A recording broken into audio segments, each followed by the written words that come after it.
And some are meeting with family members who lost loved ones in use of force incidents. Fox's Jared Halpern is live on Capitol Hill. The brother of George Floyd joined other police reform advocates and attorney Benjamin Crump in meetings with key lawmakers negotiating police reform legislation. They got to hear directly from the families whose blood will be on the legislation that is being proposed. Crump says South Carolina Republicans Tim Scott and Lindsey Graham listened intently. Scott is leading Senate Republicans in talks with Democrats on a bill expected to address use of force and transparency in law enforcement. President Biden wants reform enacted by the one-year anniversary of Floyd's death next month. Lisa. Thanks, Jared. The president, meantime, is visiting Georgia, taking his jobs and family's plans on the road. Also meeting with former President Jimmy Carter. The driver in a fiery van crash that killed 6 people last weekend near Atlanta is now charged with multiple counts. Gwinnett County Police have booked Monica Manayer on suspicion of 6 counts of homicide by vehicle as well as reckless driving. Investigators accuse her of making an unsafe lane change while driving passengers in a van, most of whom were part of a sober living group. They were on their way to a recovery meeting. The van flipped over on I-85 and burst into flames. Passing motorists stopped to try to help pull people from the wreckage. 6 women were killed, and the 10 others inside were injured. The police report indicates, though, that witnesses told them a second vehicle unexpectedly changed lanes in front of the van before it crashed. Fox's Jessica Rosenthal. Indictments just announced against 8 people in the alcohol-related death of an Ohio college student found unconscious after a frat party in March. The charges range from hazing and assault to involuntary manslaughter. America is listening to Fox News. Don't let the challenge of creating mobile apps stall your business. Building apps takes time, special skills, and a lot of money. Fortunately, with Sodi Snap, you can unleash your inner developer by allowing you to build and deploy apps fast. You don't need to be a software developer, and you don't need a lot of money. With Sodi Snap, you can create apps up to 10 times faster than traditional methods. Leverage Sodi's free app prototyping service. Visit sodi.net/Fox for a free trial for Fox News radio listeners. That's SOTI.net/Fox. More than $100 million in medical supplies from the U.S. are on the way to India. U.S. Air Force launched 2 cargo planes full of badly needed medical supplies from California bound for India. A coronavirus outbreak has led to thousands of deaths in recent days. In a tweet, Defense Secretary Lloyd Austin said oxygen cylinders as well as N95 masks were part of the aid package. USAID delivered the supplies to Travis Air Force Base located outside San Francisco. The White House said India helped the U.S. when its hospitals were strained early in the pandemic. Now it's time for the U.S. to help India. At the Pentagon, Lucas Tomlinson, Fox News. India is having a record surge in COVID cases, topping 300,000 new cases per day. The French president laying out a new 4-step plan to reopen his country, including the return of outdoor terraces for cafes and restaurants in May, along with museums and theaters under certain conditions, though France's case numbers and hospitalizations remain high. A new poll finds many Americans support athletes and teams speaking out on issues. Remember when there was a strong separation between sports and politics? Not anymore. A poll conducted for Seton Hall University by YouGov found that the majority of Americans support sports teams, leagues, and players using their influence to affect social change. Among poll questions, should teams and leagues use their influence? 48% said yes, 36% no, the rest undecided. Is spreading the message of liberty, cryptocurrency, and peace around the globe worth $2 per month to you? As you may already know, in addition to our internet feed, LRN.FM broadcasts on free-to-air satellite across North and Central America, as well as Sub-Saharan Africa. And we've been available on satellite for free 24/7 since 2010. The LRN.FM free-to-air satellite signal is reaching some of the most oppressive regimes in the world, and there's no doubt our ideas are making an impact. You can learn more about the channel's impact by watching the 3-minute video at fund.lrn.fm. If you'd like to help free minds globally with our ideas of liberty, cryptocurrency, and peace, you can donate as little as $2 per month via fund.lrn.fm. You can help us continue and expand our satellite broadcast to multiple continents. Visit fund.lrn.fm today, and thank you for your help. Don't forget to share the link on social media. That's fund.lrn.fm. An amateur sailor has announced his plans to sail around the world to decrease awareness of important global issues. 29-year-old Michael Gilmer will cover approximately 28,000 nautical miles over 3 months, all the while drawing attention away from famine afflicting several African nations, revolution in the Middle East, flooding in Thailand, and economic instability across 5 continents. The goal here is to really make people think about a young, overconfident on an expensive boat, rather than the pressing matters of substance that actually affect people's lives. As Gilmer set off on his journey Thursday, something was happening in Washington. In local news, a cute 8-year-old is beginning to realize how much better she is than ugly girls. Since I'm cute and they're not, that means that they're not as good as me. In other news, a slaughterhouse worker is told to stop naming them all. And sure, an area man can watch your cat while his life is falling apart, no problem. You have just participated in a large-scale psychological research study. Please fill out the attached liability waiver and send it to theonion.com/newsbeat.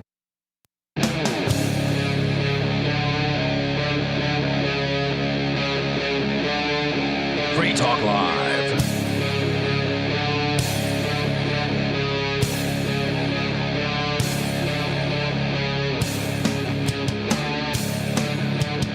It is Free Talk Live, talk radio that you control. You can call in and talk about whatever's on your mind, or you can talk about whatever we happen to be discussing. Really, it's your show to call in and talk. 603-283-6160. That's the call-in line for you to do that. 603-283-6160. With you in the studio tonight, it's Aria. And Conan. And there's some mass craziness out there. You have a story about liberals who, despite being vaccinated, refuse to take off their mask because they don't want to be perceived as conservatives. They've even gotten a go-ahead, we talked about this last week, the okay that they can not wear their mask while outside. Woo! And if they're alone. And they still won't, which is why? Why does Biden still wear his mask while he's walking around outside, even though the CDC has come out and says you're allowed to these days? Well, because they have to virtue signal to the masses. It's the same reason 2 masks came into play once a single mask became mandatory. Mm-hmm. How did they show their membership in the Church of Woke if they're just doing what everyone else is doing? Well, and this we have speculated on this for basically all of it, and it might actually have been proven, according to a columnist who works in D.C. The stigma of the red MAGA hat has given way to the mask-free face as a way to recognize conservative citizens. And according to DCist, the last thing left-leaning Americans want is to be mistaken for as being a person on the right. And why is that? Is it because they've so demonized the right and attacked the right that they're scared that the mob will attack them? You mean a little projection? Yeah. Is it perhaps that they're afraid knowing what they themselves have done to conservatives? When they see them out in the streets and they rip off their hats and rip off their signs and flags or whatever, may that be the reason that liberals are scared to death of being considered conservatives, is because of how liberals treat conservatives. This is why I've always said, as a libertarian, as a free market anarchist, I don't care much for the Republicans. I don't care much for the Democrats. Yeah, and yet I am not fearful. I am not wary to have a conversation with a Republican about anything. I am, however, concerned for my own welfare, for my well-being, for my house, for my windshield when I have any kind of debate with a Democrat, with a liberal, with a progressive, a regressive. Really? Because I don't know where it's going to lead. I don't know if I'm going to get spat on. I don't know if I'm going to get punched in the face because I'm construed as a Nazi, because, the liberals like to punch Nazis. That's their thing. Well, they like to say punch Nazis, but most of them don't actually have the courage to punch a person. No, they're weak soy boys. They're low testosterone soy boys, and no, many of them don't, but some of them will. Little old liberal grandmas might slap you in the face. Because they lean on emotion, they lean on feelings. That's their guiding stone. That's how they work. So yeah, I am very concerned when I have conversations with liberals because I don't know where it will go. A Republican, a conservative, I'm like, this is how taxation is theft. Let's bring our troops home. Any of these types of things that they are, is very important to them. The military being one of them. I know that I can have a conversation with them and not worry about getting punched.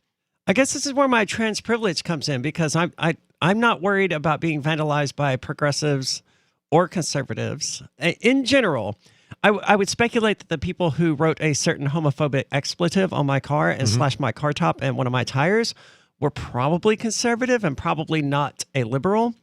So I guess I'm more likely, I would speculate, to be targeted by a conservative. But even then, that's exceedingly rare. You got 4,000 votes, or what was it, 6,000 votes from conservatives? It was about 7,000.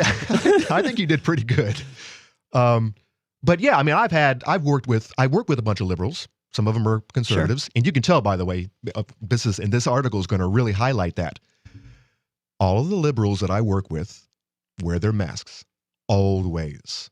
All of the conservatives, one of them voted for Trump. I don't know how the other one voted. Never wear the mask, and the one girl doesn't even think that this is real. She shocked me the other week, and we were talking about it, and we were talking about getting the vaccine and whatnot. And she said, "Yeah, I'm not getting it. I don't even think this is real." I was like, "What?" Because she's, I never thought that I would hear that from her. Last week, my supervisory officer stopped by. It was one of the few occasions in the last month and a half that I actually had to just sit down and just relax and play the guitar. 3 minutes into that, my supervisory officer, my parole officer essentially, is knocking on my door. I'm like, oh, man, I was so close to having some downtime. All masked up? I don't remember if she wore a mask or not. I don't think she did. All right. But anyway, she came in and she wanted to know how things were going. I was like, well, I had COVID for a bit, but I'm otherwise fine. And she asked, are you going to get vaccinated? Why? You had COVID. I just had it, and I'm perfectly fine. I don't see any point in getting vaccinated. That's the other one that just blows my mind. Not only are the vaccinated continuing to wear their masks, but they're also getting vaccinated. Yeah, people who have had it. Had it. Why? That's the one I do not understand. Unless it's a virtue signal. Unless it's a signal. Well, they can to separate themselves from their opponents, from the other tribe. How do you prove that unless you have your stupid freedom pass, your vaccine papers? They put that stupid Facebook frame around their profile, and voila, say they got their vaccine and be done with it. But there's no reason to actually go and get the vaccine if you've already had the Rona, according to germ theory. Yeah, and the argument is, oh, well, you can get it again. Sure, I could get it again, and I'll be just fine again. Mm-hmm.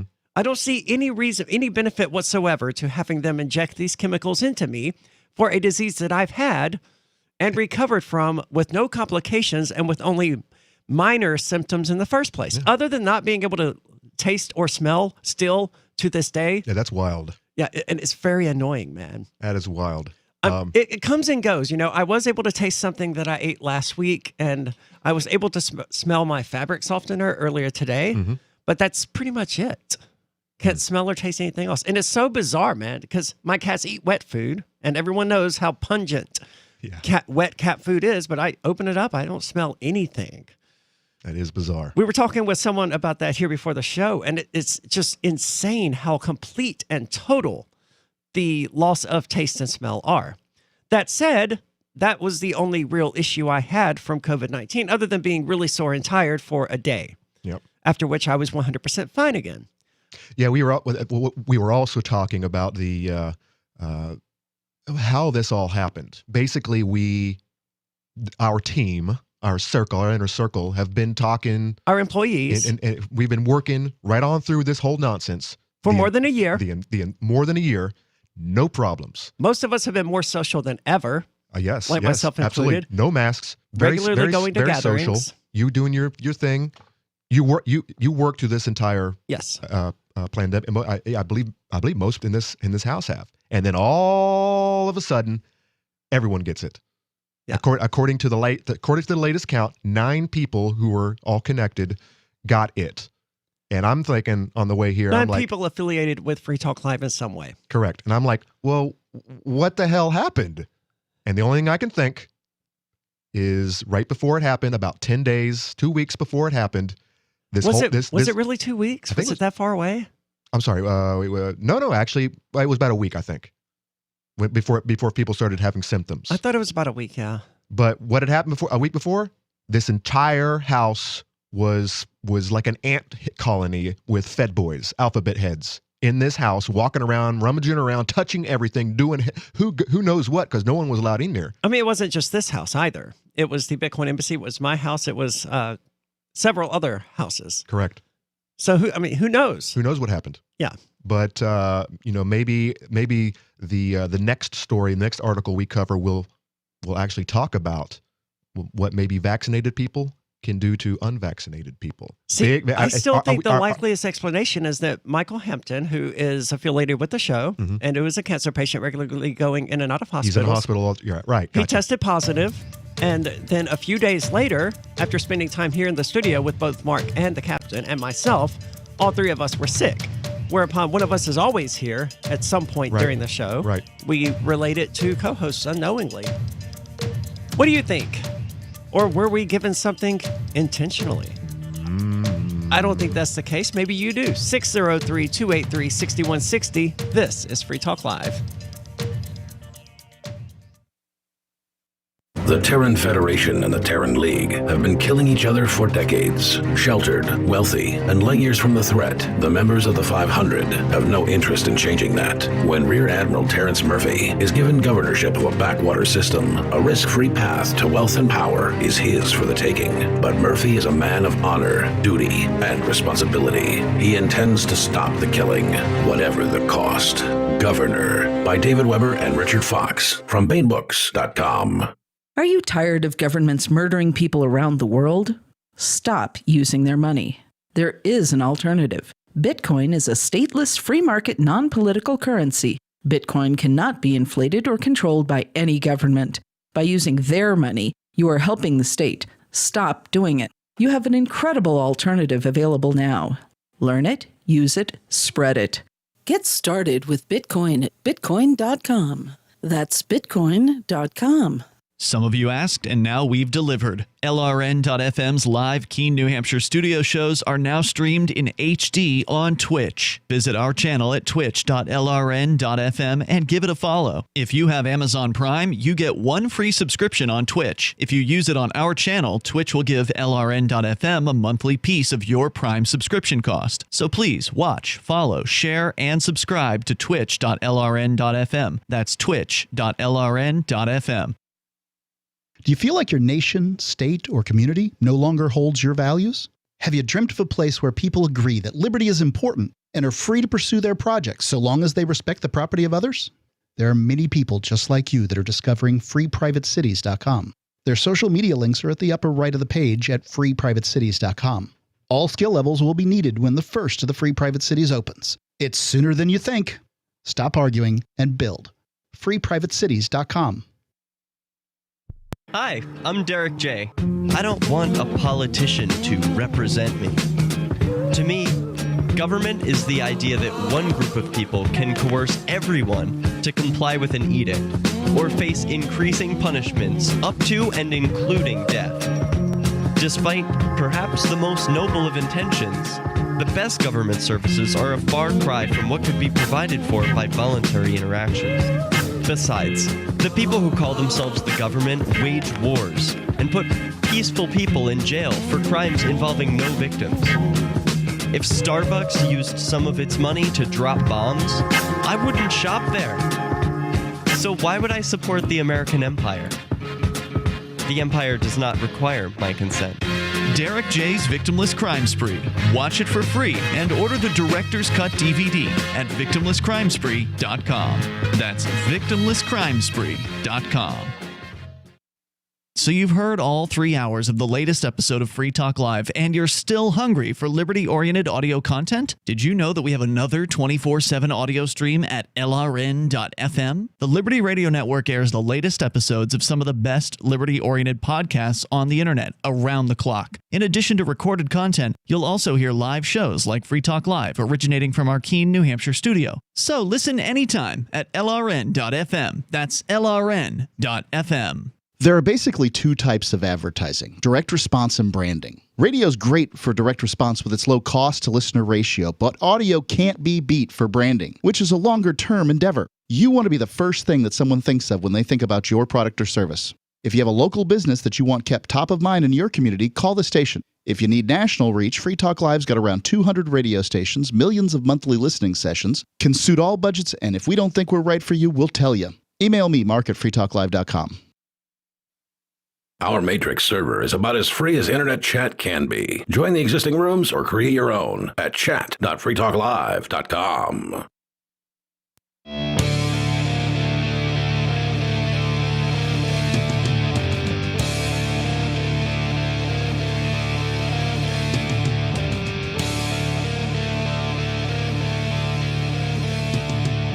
First, there were masks.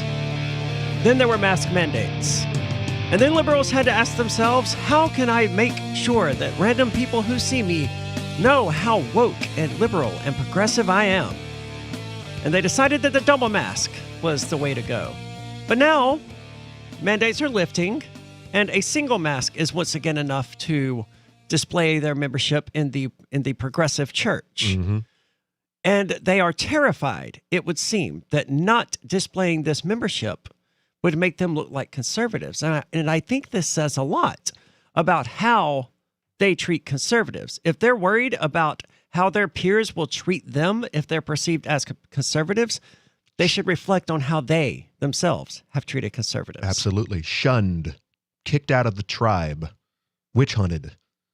The columnist DCist's latest overheard of the week, I guess this is something a column of hers, was of two women walking down the street in D.C. shortly after the release of the new CDC guidelines. The women, in their 20s, debated the merits of the guidelines, not on health grounds, but on what people might think if they were to see their unmasked faces.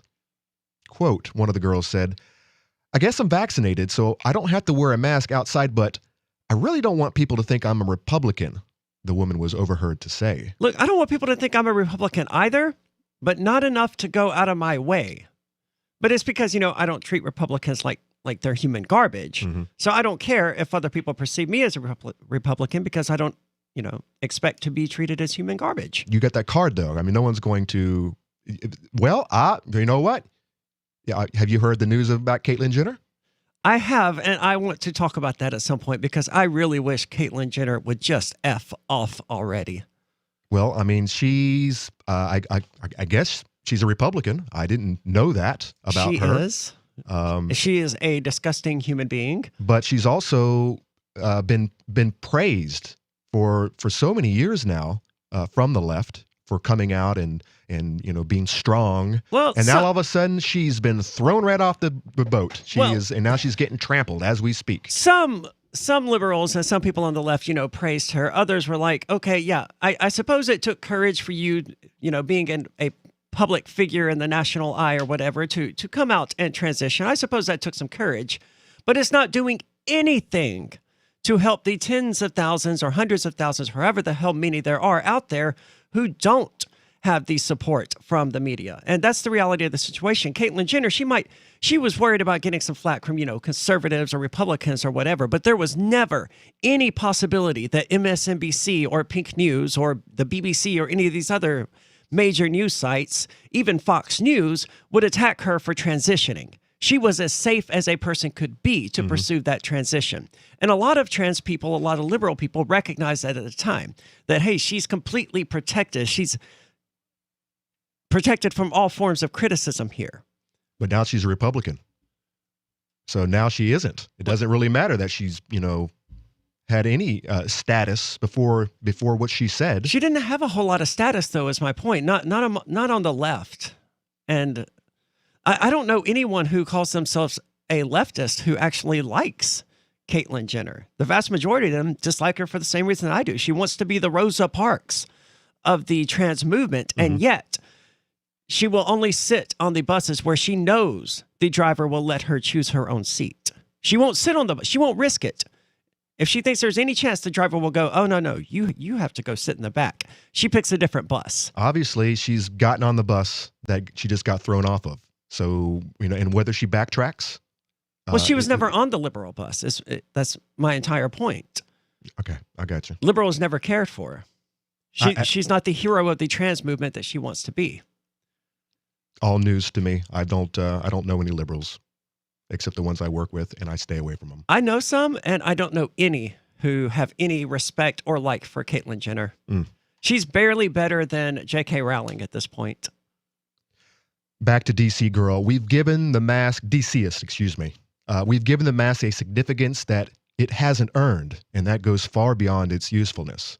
Despite new CDC guidance that says the vaccinated can spend time outdoors unmasked, she has worried. Well, the guidance says they can spend time outdoors unmasked if they're alone. If they're alone, right. I feel like that caveat is important because it shows how stupid the guidance really is. Correct. It's like you didn't know that already. And yeah.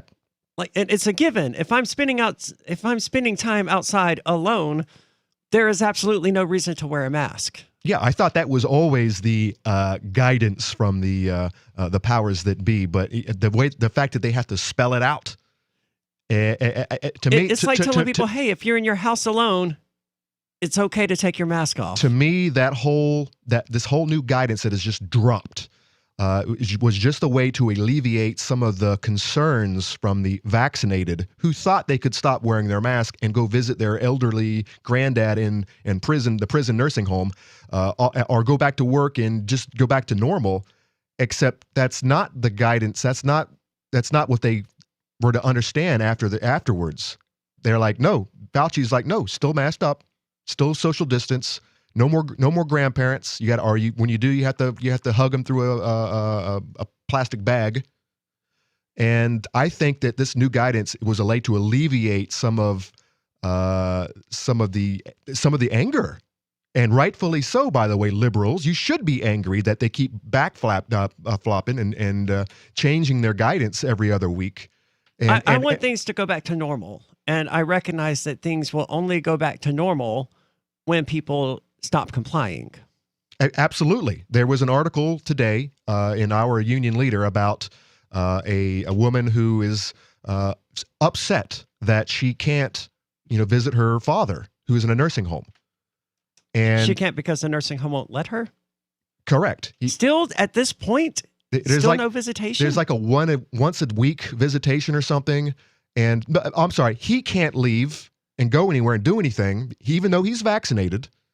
He can't go to the bar. He can't do anything. He has to stay he has to remain masked up in the building at all times. And the daughter is a little upset about this. I can understand why. And she's out there with her billboards with a small group of people petitioning Sununu, our governor, to release the old people from the nursing homes. And it's just what you said, though. Why? Why don't you just go get your dad? Why doesn't your dad just leave when he wants to leave if he really wants to, go for a walk or go to the bar? Well, presumably why are you even dealing with? Why are you petitioning this piece of crap governor and asking his permission like an obedient little sheep? Why don't you just go do it? Presumably her father has nowhere else to go but the nursing home. I mean, nowhere to stay but the nursing home. I didn't get that far into the article. That might be exactly why, she can't just take him back to the house with her. Because she doesn't have the room or whatever. But I don't know that that's true. It might be just so much more convenient nursing homes aren't all that bad. Some of them are pretty nice. If you're, especially if you're lonely only, it's, what else are you going to do? You just got to go somewhere and get old and die. I mean, it's the way it works. Take that horse out to pasture. That's the way I would rather go. Just put me out in the pasture. I'm going bear hunting in February. I'm going to have a pocket full of something nice to take my mind off of things, and I'm going to go bear hunting. 603-283-6160. More about this crazy mask situation. This is Free Talk Live.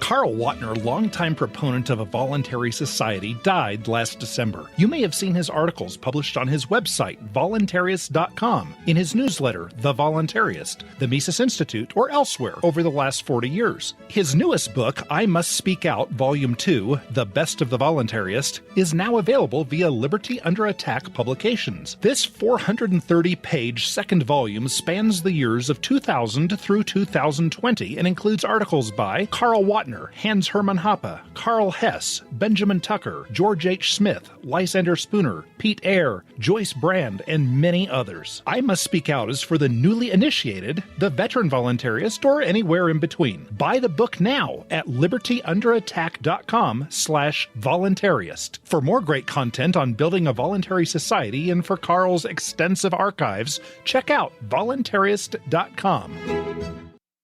On Free Talk Live, we're bringing people to the ideas of liberty every day. From wrestling superstars like Glenn Jacobs. You guys really are having an impact, I believe. Like I said, a lot of where I am now is due to listening to Free Talk Live. You changed my mind on some very important issues years ago. To random people tuning in on the radio.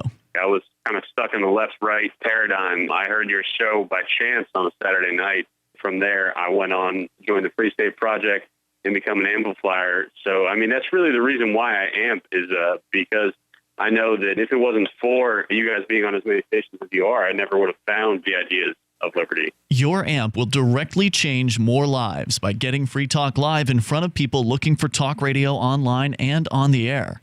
When you amp Free Talk Live, you get perks like access to the AMP-only Facebook group and AMP podcast. Visit amp.freetalklive.com. Looking for a great real estate investment? Consider New Hampshire, which is ground zero for the Liberty Movement. Your first call should be to Mark Worden from Porcupine Real Estate. He's more than just a real estate agent. He's your New Hampshire concierge. Where are the best places to live? Do you want farm, city, the burbs, or forest? Do you want a duplex or multifamily building so that renters pay your mortgage? There are homes in all price ranges in New Hampshire, and Mark can help with financing too. Invest in liberty and property. Mark Worden can help. PorcupineRealEstate.com. If you want to know the latest about Free Talk Live before we go on the air, all you need to decide is how you want it delivered. It's your choice. Visit news.freetalklive.com to receive our usually weekly news updates by email. Plus, we have a Twitter account at twitter.freetalklive.com, and you can follow us on the decentralized Mastodon platform at toot.freetalklive.com. So please follow us at toot.freetalklive.com and sign up for our emails at news.freetalklive.com. I'm grateful to have heard from some of our satellite listeners recently. I appreciate knowing that people are out there who like what we do and are willing to support it financially.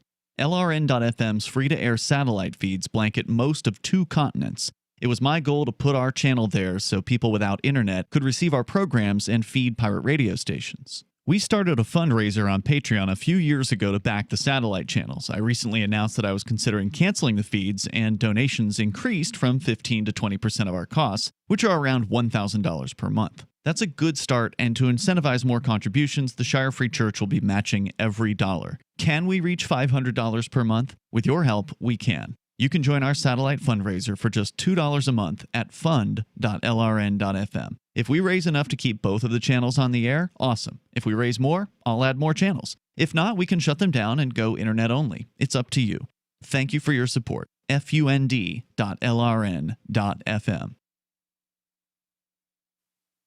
You can stick it to the man and big tech. Join our FTL social mastodon at social.freetalklive.com.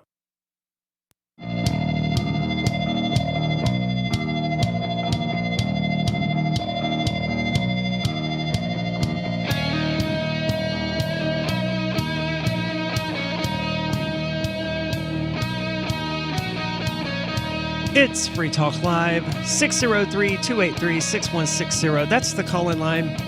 You can call in, take control of the airwaves, talk about whatever you want. 603-283-6160. With you in the studio tonight, it's Aria. And Conan. And you have to forgive me, I'm a bit tired. It's been a really long day. Most of my day has been spent either working here at the studio where I installed a thing so that hopefully when Mark does his Marky thing where he starts yelling and screaming and babbling incoherently as he tends to do, it won't cause a bunch of clipping and stuff like that. So I'm not aware of this. This is something. How explain yourself? You've done the show with Mark, right? He can get a little. Yeah, but we've never. I'm not Ian. He has no reason to scream at me. He does it at random. It's just sort of what Mark does. I'm not you either. He likes to yell at you too because you are both of you guys, both you and Ian, troll Mark incessantly. You get under his skin. But even when we're not on the show, like a splinter. He will do it. He also does it when he starts ranting about the government. So I get your point. Things that get under his skin cause him to become. So he gets loud. So he's clipping out. Yes. Okay, so how does this new device work that It's a compressor. We have one here on these microphones, but we didn't have one. He doesn't have one in his studio. So the signal feed is now passing through a compressor here before it goes to And that's hardware or software? Hardware. Neat. It's pretty cool. So I'm taking it he was yelling at you the other night or something.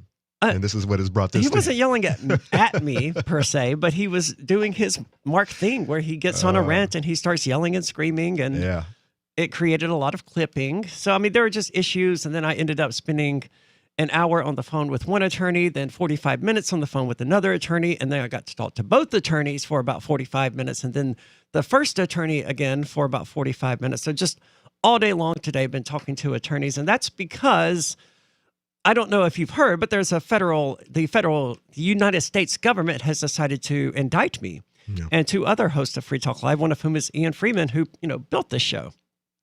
You can check out thecrypto6.com to learn more or to donate to the Legal Defense Fund because it's all related to cryptocurrency. There was obviously no crime committed here, but that's not going to stop the federal government from essentially from competing with them, doing as much damage as they can. To make an example for competing with them. This is exactly what is going down. I can't comment on that, but there is information at thecrypto6.com if you want to check it out, or if you want to donate to the Legal Defense Fund, because one attorney, $250,000 retainer, another one saying $100,000, and these are very big numbers that you might think we had access to those kinds of funds, but really we don't. Thecrypto6.com is the place to learn more about all of that. But let's go to the phones. We've got Dan calling from California. Dan, you're on Free Talk Live. Hello, good afternoon. I am calling from California. And first, let me throw a little defense for Mark because he is my favorite host. And sometimes he does yell, but we love that about Mark. So, for sure. I hope you don't. It's not a negative thing. I mean, it's just what Mark is expected to do, and he does it well. It makes good radio. Yes. I guess it's because we're both over 50 and I'm Facebook friends with him and I just love the man. So anyway, that said, I called because you guys were talking about masks. And I consider myself a deep conservative, a small government conservative, but I don't understand the critiques about masks. They weren't there 10 years ago. I've been a conservative Republican for a long time, and I don't remember going into doctor's offices or dentist offices and people having a problem with masks before. And I don't understand the political angle of this all. I don't understand why people complain about them so much. I've fallen asleep with mine on. I mean, it's like a sock. I've had to wear gas masks in the military, from CS gas and that kind of things, and those are uncomfortable. But this little mask on my face feels like I'm wearing a sock. And on a cold day, it keeps my face warm, so I even like it a little more. Now, I would never use the power of government to tell you should have to wear one. I'm against that completely. In your private property, you should be able to decide whether someone wears a mask or not. But I don't understand, again, if I'm in my private property and I say, hey, everyone here has to wear a mask or everyone here has to wear red shoes, I don't understand as a small government conservative why we would have a problem with that. Well, you raised a number of points, so let me start at the first one. Since all of this started, my position is and has been that I'm not against people choosing to wear a mask if that's what they want to do, or even having mask mandates on their private property if that's what they want to do. My issue is and has always been with the mask mandates, with the government telling me what I can and can't wear, what I can and can't reveal to people, that I can't smile at them, that I can't communicate non-verbally with people. That's been my biggest issue with this. Aside from the fact that it turns your average gas station worker, your average fast food worker, your average Starbucks barista into a law enforcement agent. That is literal fascism to have just random employees out there enforcing the laws on behalf of the state. That's actual, literal, textbook fascism. Everyone is in law enforcement because of these mask mandates. And that's a major issue. Let me ask you a question. If you found out that you had transmitted coronavirus to someone, and you could prove that it was you that did give that, would you be willing to pay for that person's medical, anything that would surmise from that getting that diagnosis? Would you be willing to cover every day since you were responsible for that person getting corona? I guess the first question is, how are you going to prove that happened? Hold on, because I don't know. I don't know. Hold on. Okay, hold on. Uh-huh. Okay, hold on. Let me answer your question. 2 years ago, here on this show, I was making those very same arguments about having the flu and transmitting the flu to people, or having pneumonia and transmitting pneumonia to people. And I was making the very same argument that is an irresponsible, borderline act of aggression, and everyone out there laughed at me. Then suddenly this stupid little cold came out, and now suddenly, oh, this is aggression. You have to be forced to fucking, oh, God, I got to dump myself. Oh, man. That has not happened in a long time. You got all your work over this. All right, so you changed your tune a little bit. No, I'm still saying the same thing, but suddenly everyone agrees with me. Okay. Well, I'm sorry, Ari. I don't mean to get you upset because you're like I said, my second favorite host. Like I said, I'm tired, man. I can't believe that happened. Wow. I can't drop myself from the show, but I did dump the feed. Well, let's talk about the cold because there is a reason people get sick days at work. So when they get sick, they can call in or call out, however you say it, and not get their entire office sick. Because germ theory, that's the idea is that you can spread it. This is nothing new. Why, if responsible human beings don't go to work sick? So I mean, I think a lot of people responsible human beings, responsible who care about their fellow human being. But what if you're responsible and you're caring and you need that check to make rent? Asymptomatic? There's no proof that any asymptomatic people are spreading this stupid thing. Well, ideally, you would work for a company that provided you with, some sort of paid time off. So you get 5 sick days that are paid in a 6-month period or whatever. Yeah, it's beneficial to that company, to any company, to give their employees sick days so they don't lose more workers because of. I don't know what that was. Thank you for the call tonight, Dan. It sounds like his phone started ringing or something in the background. Could be. But yes, it is beneficial for a company to hand out paid time off and sick days and stuff like that, especially paid sick days, because that way the employee doesn't come in sick and transmit it to everyone else. Okay, let's back up about your argument 2 years ago. Clarify. Tell me what you thought then, and you still think now that that it is an act of aggression if I knowingly have something.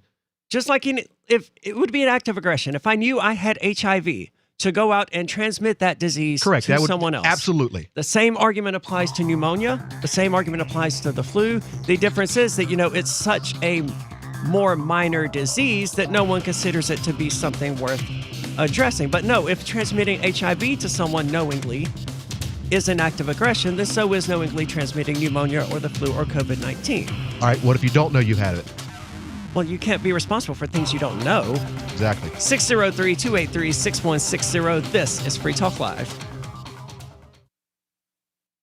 The Free State Project has reached its goal of 20,000 liberty lovers who've pledged to move to New Hampshire and get active to achieve liberty in our lifetime. Perhaps you're trying to figure out what part of New Hampshire should be your destination.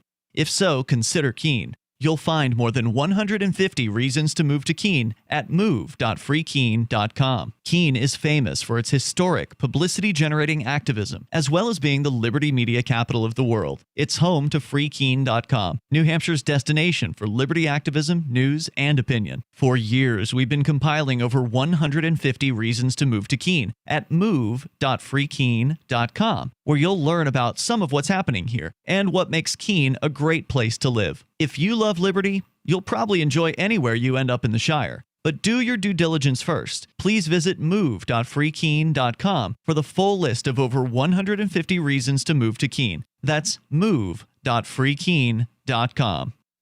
Are you tired of governments murdering people around the world? Stop using their money. There is an alternative. Bitcoin is a stateless, free market, non-political currency. Bitcoin cannot be inflated or controlled by any government. By using their money, you are helping the state. Stop doing it. You have an incredible alternative available now. Learn it, use it, spread it. Get started with Bitcoin at bitcoin.com. That's bitcoin.com. The LRN.FM social media channels have been revamped. We've eliminated Facebook and focused on other platforms like Twitter and Mastodon, the decentralized alternative to Twitter. On our accounts, you'll find posts from multiple LRN.FM show hosts together in one place. Follow us on Twitter at twitter.lrn.fm, or better yet, move to the decentralized Mastodon social media platform at toot.lrn.fm, toot.lrn.fm. I think you'll like it. This is Michael Dean from the Freedom Fiends. I've run websites since 1996 and have used over a dozen web hosts in that time. AgristHosting.com is the only one that hasn't broken my heart. Agrist Hosting's uptime and service is stellar, and their DDoS mitigation is the best I've seen. That's important because if you tell the truth in this world, you'll ruffle feathers. And some people will try dirty tricks to silence your voice. No matter what the haters hit us with, Agrist Hosting keeps our websites online. If you have a mission-critical commercial presence or a world-changing activism site, you cannot tolerate any skullduggery. So go with agristhosting.com. Have a WordPress or blog site, but you're not satisfied with performance or uptime? Or just want raw hosting? Want to pay with Bitcoin? Agrist Hosting specializes in high-performance hosting with personalized service. Go to agristhosting.com and click on the button that says Get Hosted. That's agristhosting.com.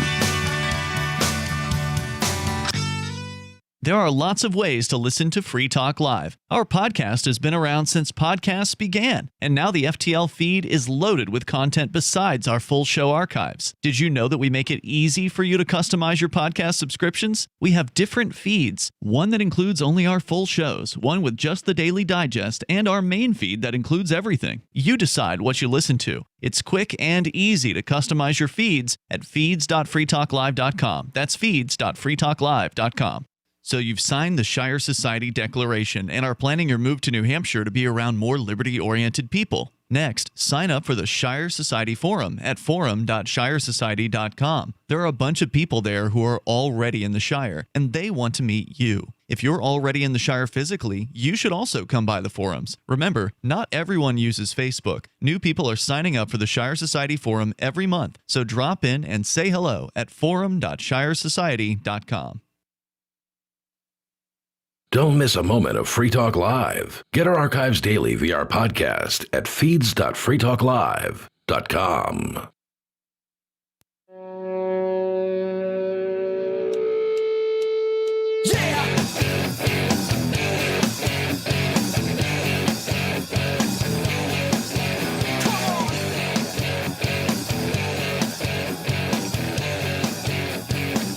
It's Free Talk Live, talk radio where the hosts have to occasionally dump themselves because they get a bit animated. You can call in, of course, and talk about whatever's on your mind as long as you keep it FCC friendly, which I failed to do a moment ago. But luckily, we have a dump button that makes that go away and not get broadcast onto terrestrial radio. With you in the studio tonight, it's Aria and Conan, and we're having a bit of discussion about compensation, recompense, that sort of thing for COVID-19. A caller asked the question of, would I be willing to pay the hospital bills of someone to whom I transmitted COVID-19? Well, first of all, I had COVID-19, and the total number of people to whom I transmitted it was 0. I work a full-time job elsewhere. Not one single person got sick because of me. But that's not the argument. The argument is if I did, there's a chance that you could spread it if you went to work and just, suckered on through, but you did go to work, and so I did, and no one got sick. So what if your boss died? Would you? And it was proven that you were the one who had the COVID, the coof. You spread it to her. She died the next day, or she got really sick and had to take a bunch of sick days, and the company lost a lot of money because of that. Well, there's a lot to unpack here. What the California wanted to know is, would you respond? How would you respond to that? Well, there's a lot to unpack, right? I use the HIV analogy because most people understand that, knowingly giving someone HIV is definitely wrong. And it's definitely an issue because HIV is going to permanently alter someone's quality of life and probably cause them to die younger or whatever. And there are definitely cases of people who have knowingly done this intentionally. And I'm sure that they suffer the consequences according to our legal system. Yes, so that's one thing, right? But knowingly transmitting pneumonia to someone or the flu to someone isn't as big a deal because the consequences aren't as high. As far as I can tell, with COVID-19, the consequences for the average person with whom I interact on a daily basis of having COVID-19 is inconsequential. Even if you consider the 500 or 600,000 deaths that the CDC reports. Yes, Even but those are extremely unlikely. And I don't tend to interact with geriatric patients. Yeah. Yeah. We always fail. Well, we don't fail to mention that there's a certain type who are more likely to die from this. Number one, age, if you're above 65. Number two, obesity, which they never talk about ever. Right, Fauci never talks about that. It's like it's like 62% and up are obese. Sure, but to answer the question, and the other one is vitamin D deficiency. To get back to the question, though, is it my fault? Am I to be held responsible if someone comes onto my property and in some sort of freak accident, a tree is struck by lightning and falls on them and kills them? Am I responsible for that death? Should I reimburse this person's family for their loss or whatever for this freak accident? COVID-19 killing somebody with whom I interact on a daily basis, who would be young or relatively young and healthy. Mm-hmm. Well, let's use another analogy. The chance of them dying from COVID-19 is about as likely as someone dying from a lightning strike in my backyard. Actually, let's use a better analogy. You are in your vehicle driving down the road and you skid off the road because, I don't know, a deer ran out in front of you or something, and you end up hitting another car and killing that person. These things happen. There is a chance that you could die. I could die on the way home tonight. Yep. From in a car accident. According to the CDC, you're more likely to die from COVID than you are from a car accident. But it's like 30,000 a year in this country, I think. I don't know the number. And a lot more people are injured in car accidents. But I think that's a better analogy. Where are you to blame for skidding off the road and hitting another car and killing the other driver because a deer ran out in front of you? At any rate, expecting that someone I interact with who is young and healthy to die from COVID-19 is an unreasonable expectation. It is. And I would not feel it warranted my paying for them or their medical bills or whatever, in the same way I wouldn't feel like it was my fault that they got struck by lightning on my property. And not to mention, let's go back to the employment. Your employer working sick at a business that makes food for people. You're all grown adults. You all decided to go work. Your boss, she probably knew it. Yeah. And she's like, I need you to be here. Yeah, pretty much. This company is not gonna, this company is going to fall apart without Arya. And all your coworkers are probably in the same mindset. It's like, yeah, well, I mean, we gotta struggle on through and get this day done. These pizzas aren't going to make themselves. Well, they're not going to deliver themselves. Only one other coworker knew that I had COVID-19. The rest of them could have learned easily if they just listened to Free Talk Live or whatever. I didn't make it a secret. But but I mean, you have to know, especially the frontline workers. You have to know, seeing and being around hundreds of people a day. You have to know that there's a chance. And what are you going to live in a bubble for the rest of your life? No, this is life, man. Life is messy. Life is rough. You get sick sometimes, and it's usually because you're unhealthy, not because of whatever this thing is. Yeah, it's bizarre to me. All of these college-age kids that I work with, they're going around proudly getting their vaccination and stuff like that. And I'm like, I just don't get it. Well, I've had it, and I'm fine. Are they virtue signaling? Some of them have had it, and now they're getting the vaccine. No, they may be, but if they are just virtue signaling, they're lying to themselves very well. Or are they just inundated with the fear porn? That's it.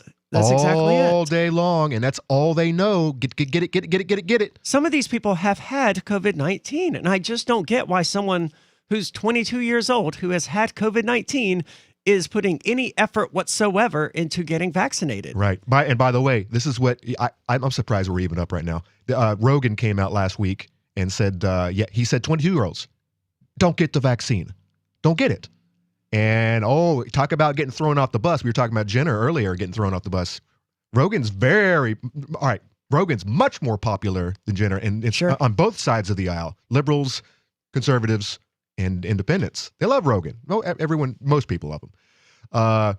And he comes out and goes against the wokeism, saying something like that. If you're a healthy 22-year-old who gets exercise and goes out and gets fresh air, don't get there's no why. Why would you want to get this thing? There's no. I wouldn't say don't get it. Unless, I mean, if you want it, get it, sure.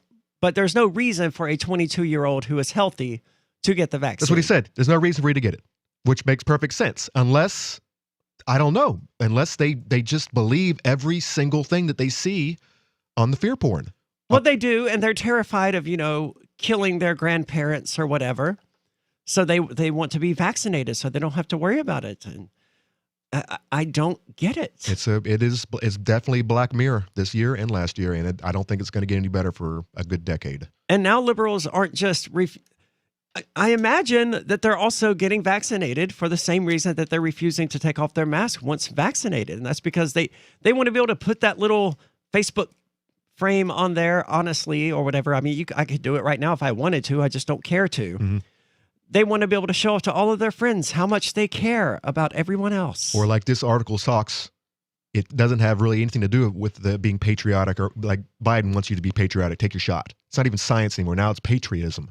But no, in the last 2 years, since 2016 actually, these two tribes, the ones that you and I sit in between, and the rocks are hurled back and forth, and we're sitting here, dodging. Yeah. These two tribes have become so split, so divided, that it has come to these are tribal. These are war colors. This is war paint. That damn mask is a signal. Like when they go into battle, and and you have 2 or 3 different armies, maybe even more. They all put armbands on to determine who was who, so you knew who to shoot at. That's what this mask has become. It's damn war paint. You're not wrong. And the division in this country between the left and the right, Republicans and Democrats, however you want to characterize them, it's inconsolable. Irreconcilable is the word I'm looking for at this point. It can't be healed. The best thing we could do as a people or as individuals or whatever is stop trying to act like this one giant landmass full of 320-something million different people, sharply divided on 2 different sides with a large number of people in the middle looking at both of them going, what in the hell is wrong with you people, is to break up this nation. Stop trying to treat it like a monolith. Stop trying to have one ruler ruling over all of these different groups, because it happens every single time. A Republican becomes president, Democrats become angry, and they want to take revenge by electing a Democratic president who's going to go in there and undo everything the Republicans did, which makes the Republicans angry, and they then want to go in there and undo everything the Democrats did. And it's a cycle that just keeps repeating, and every single day, our lives just get worse as a result of the fighting. What are your thoughts? Peace. We need more peace. We do need more peace. Less fighting. This is Free Talk Live. A newly recruited search and rescue officer, Marshall Hunter was resigned to a life of rescuing wayward spacefarers and derelict satellites. But when a billionaire couple goes missing, his own ship is disabled during the rescue. With communication satellites suddenly failing and lunar mineral shipments disappearing in transit, the crew suspects it's more than a coincidence, and Hunter must choose between salvation and sacrifice to save his crewmates and their civilian charges. Frontier by Patrick Childs and BingBooks.com. Are you tired of governments around the world killing innocent people? Stop using their money. There is an alternative. Bitcoin is a stateless, free market, non-political currency. Bitcoin is money that cannot be inflated or controlled by any state. By continuing to use their money, you're perpetuating the killing. Stop doing it. You have an incredible alternative available to you now. Learn it, use it, spread it. Get started with Bitcoin at Bitcoin.com. It's Bitcoin.com. The new 4th edition of Healing Our World, The Compassion of Libertarianism, will take your understanding of liberty to a deeper level and has over 1,300 updated references, new cartoons, and a foreword by Dr. Ron Paul. With discounts for multiple book purchases, the 4th edition of Healing Our World is a great gift for the liberals, pragmatists, environmentalists, and Christians in your life who think libertarianism is cold-hearted. Get yours today at healing.freetalklive.com and use promo code FTL for a $5 discount. What if you want to hear the latest episode of Free Talk Live, but all you have is your phone, you forgot to download our archive, and you have no data connection? You can call our Listen line at 641-793-0191. That's a long-distance number, so you may incur charges. If not, listen as long as you want. 641-793-0191. The Free Talk Live Listen line, 641-793-0191.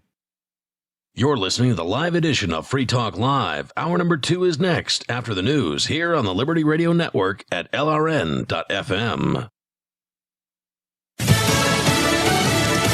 A reach across the aisle. Lisa Brady, Fox News. A bipartisan group in Congress renews work on police reform, and some are meeting with family members who lost loved ones in use of force incidents. Fox's Jared Halpern is live on Capitol Hill. The brother of George Floyd joined other police reform advocates and attorney Benjamin Crump in meetings with key lawmakers negotiating police reform legislation. They got to hear directly from the families whose blood will be on the legislation that is being proposed. Crump says South Carolina Republicans Tim Scott and Lindsey Graham listened intently. Scott is leading Senate Republicans in talks with Democrats on a bill expected to address use of force and transparency in law enforcement. President Biden wants reform enacted by the one-year anniversary of Floyd's death next month. Lisa. Thanks, Jared. The president, meantime, is visiting Georgia, taking his jobs and family's plans on the road, also meeting with former President Jimmy Carter. The driver in a fiery van crash that killed 6 people last weekend near Atlanta is now charged with multiple counts. Gwinnett County Police have booked Monica Manayer on suspicion of 6 counts of homicide by vehicle as well as reckless driving. Investigators accuse her of making an unsafe lane change while driving passengers in a van, most of whom were part of a sober living group. They were on their way to a recovery meeting. The van flipped over on I-85 and burst into flames. Passing motorists stopped to try to help pull people from the wreckage. 6 women were killed, and the 10 others inside were injured. The police report indicates, though, that witnesses told them a second vehicle unexpectedly changed lanes in front of the van before it crashed. Fox's Jessica Rosenthal. Indictments just announced against 8 people in the alcohol-related death of an Ohio college student found unconscious after a frat party in March. The charges range from hazing and assault to involuntary manslaughter. America is listening to Fox News. Don't let the challenge of creating mobile apps stall your business. Building apps takes time, special skills, and a lot of money. Fortunately, with Sodi Snap, you can unleash your inner developer by allowing you to build and deploy apps fast. You don't need to be a software developer, and you don't need a lot of money. With Sodi Snap, you can create apps up to 10 times faster than traditional methods. Leverage Sodi's free app prototyping service. Visit Sodi.net/Fox for a free trial for Fox News radio listeners. That's SOTI.net/Fox. More than $100 million in medical supplies from the U.S. are on the way to India. U.S. Air Force launched 2 cargo planes full of badly needed medical supplies from California bound for India. A coronavirus outbreak has led to thousands of deaths in recent days. In a tweet, Defense Secretary Lloyd Austin said oxygen cylinders as well as N95 masks were part of the aid package. USAID delivered the supplies to Travis Air Force Base located outside San Francisco. The White House said India helped the U.S. when its hospitals were strained early in the pandemic. Now it's time for the U.S. to help India. At the Pentagon, Lucas Tomlinson, Fox News. India is having a record surge in COVID cases, topping 300,000 new cases per day. The French president laying out a new 4-step plan to reopen his country, including the return of outdoor terraces for cafes and restaurants in May, along with museums and theaters under certain conditions, though France's case numbers and hospitalizations remain high.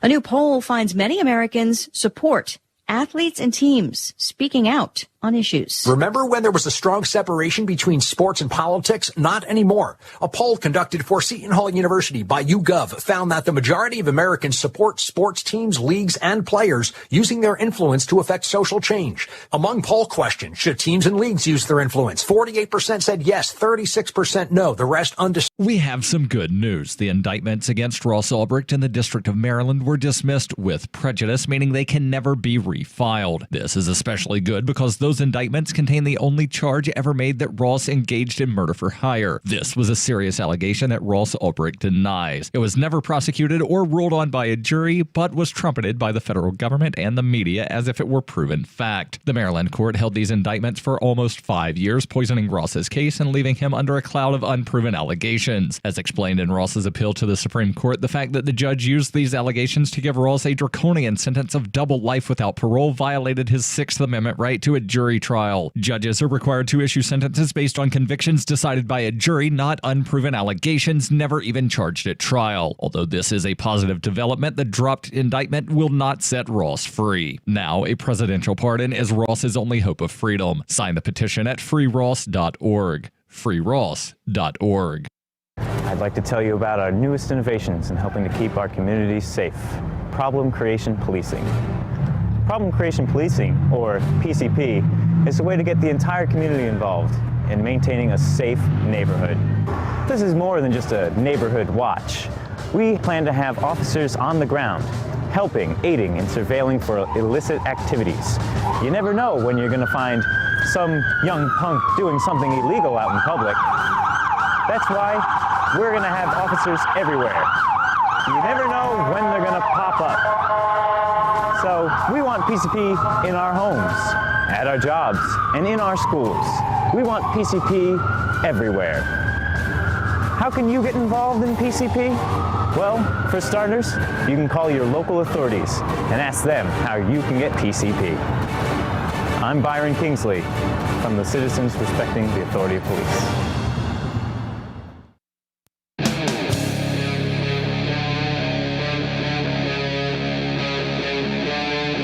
Free Talk Live.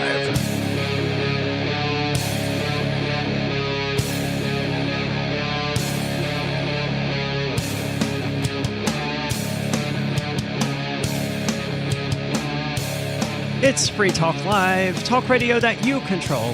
603-283-6160. You can call in and talk about anything that's on your mind. 603-283-6160. You know, it occurs to me we didn't really discuss much about our objections to the masks and, you know, why it's even a concern at all. Dan, the previous caller, described it as, you know, basically having a sock over your face. Not to me, it's not. But especially been wearing it for the last 3 hours and it's all moist. It is, but a sock over the face would be pretty bad. I don't see that as some sort of, well, it's not really that bad, dude. It's a sock over your face. It's. I think it's ridiculous. And by the way, Dan, I do wear masks, to keep particles from getting into my body when I'm drywalling, when I'm up in the attic. Sure. I do wear a mask. When I drive a motorcycle, I wear a helmet, and I also wear eye gear. When I drive, I wear my safe belt. So, because those are things I actually am concerned about. This whole argument, and keep in mind, the mask doesn't protect you. It says it right there in the box. It's only to prevent you from spitting on somebody. That's all it really is. Well, the latest research suggests that there is some benefit to the wearer, some level of protection for the wearer, even though the mask. But I mean, the masks say that they don't do that for the same reason that, a toaster says do not use in the bathtub. Right. It's for legal reasons. If somebody was wearing one of these masks and it says, yes, this will protect you, and then they get it, then they have a lawsuit. But yes, the initial science, the settled science, was that the mask brought no benefit whatsoever to the wearer and just helped them avoid transmitting it if they happen to have it. But then that changed, and they're like, oh yeah, we were wrong. By the way, that settled science that we talked about, we were wrong. And that's why I don't wear a mask, because I think it's lunacy. I think it's dehumanizing. And I also think this is my opinion, but there's a lot of specialists out there who agree with me that it's unhealthy to wear a mask 24. It's unhealthy to fall asleep with a damn diaper on your face. I'm sorry, it's unhealthy. I would tend to agree with that. I mean, if I fell asleep with the mask on my face having sleep apnea, I would probably die. That doesn't seem to me a particularly good reason to wear a mask in my house. But that raises the question of, if you fell asleep with your mask on, were you wearing a mask in the safety of your own house? It sounds like he was.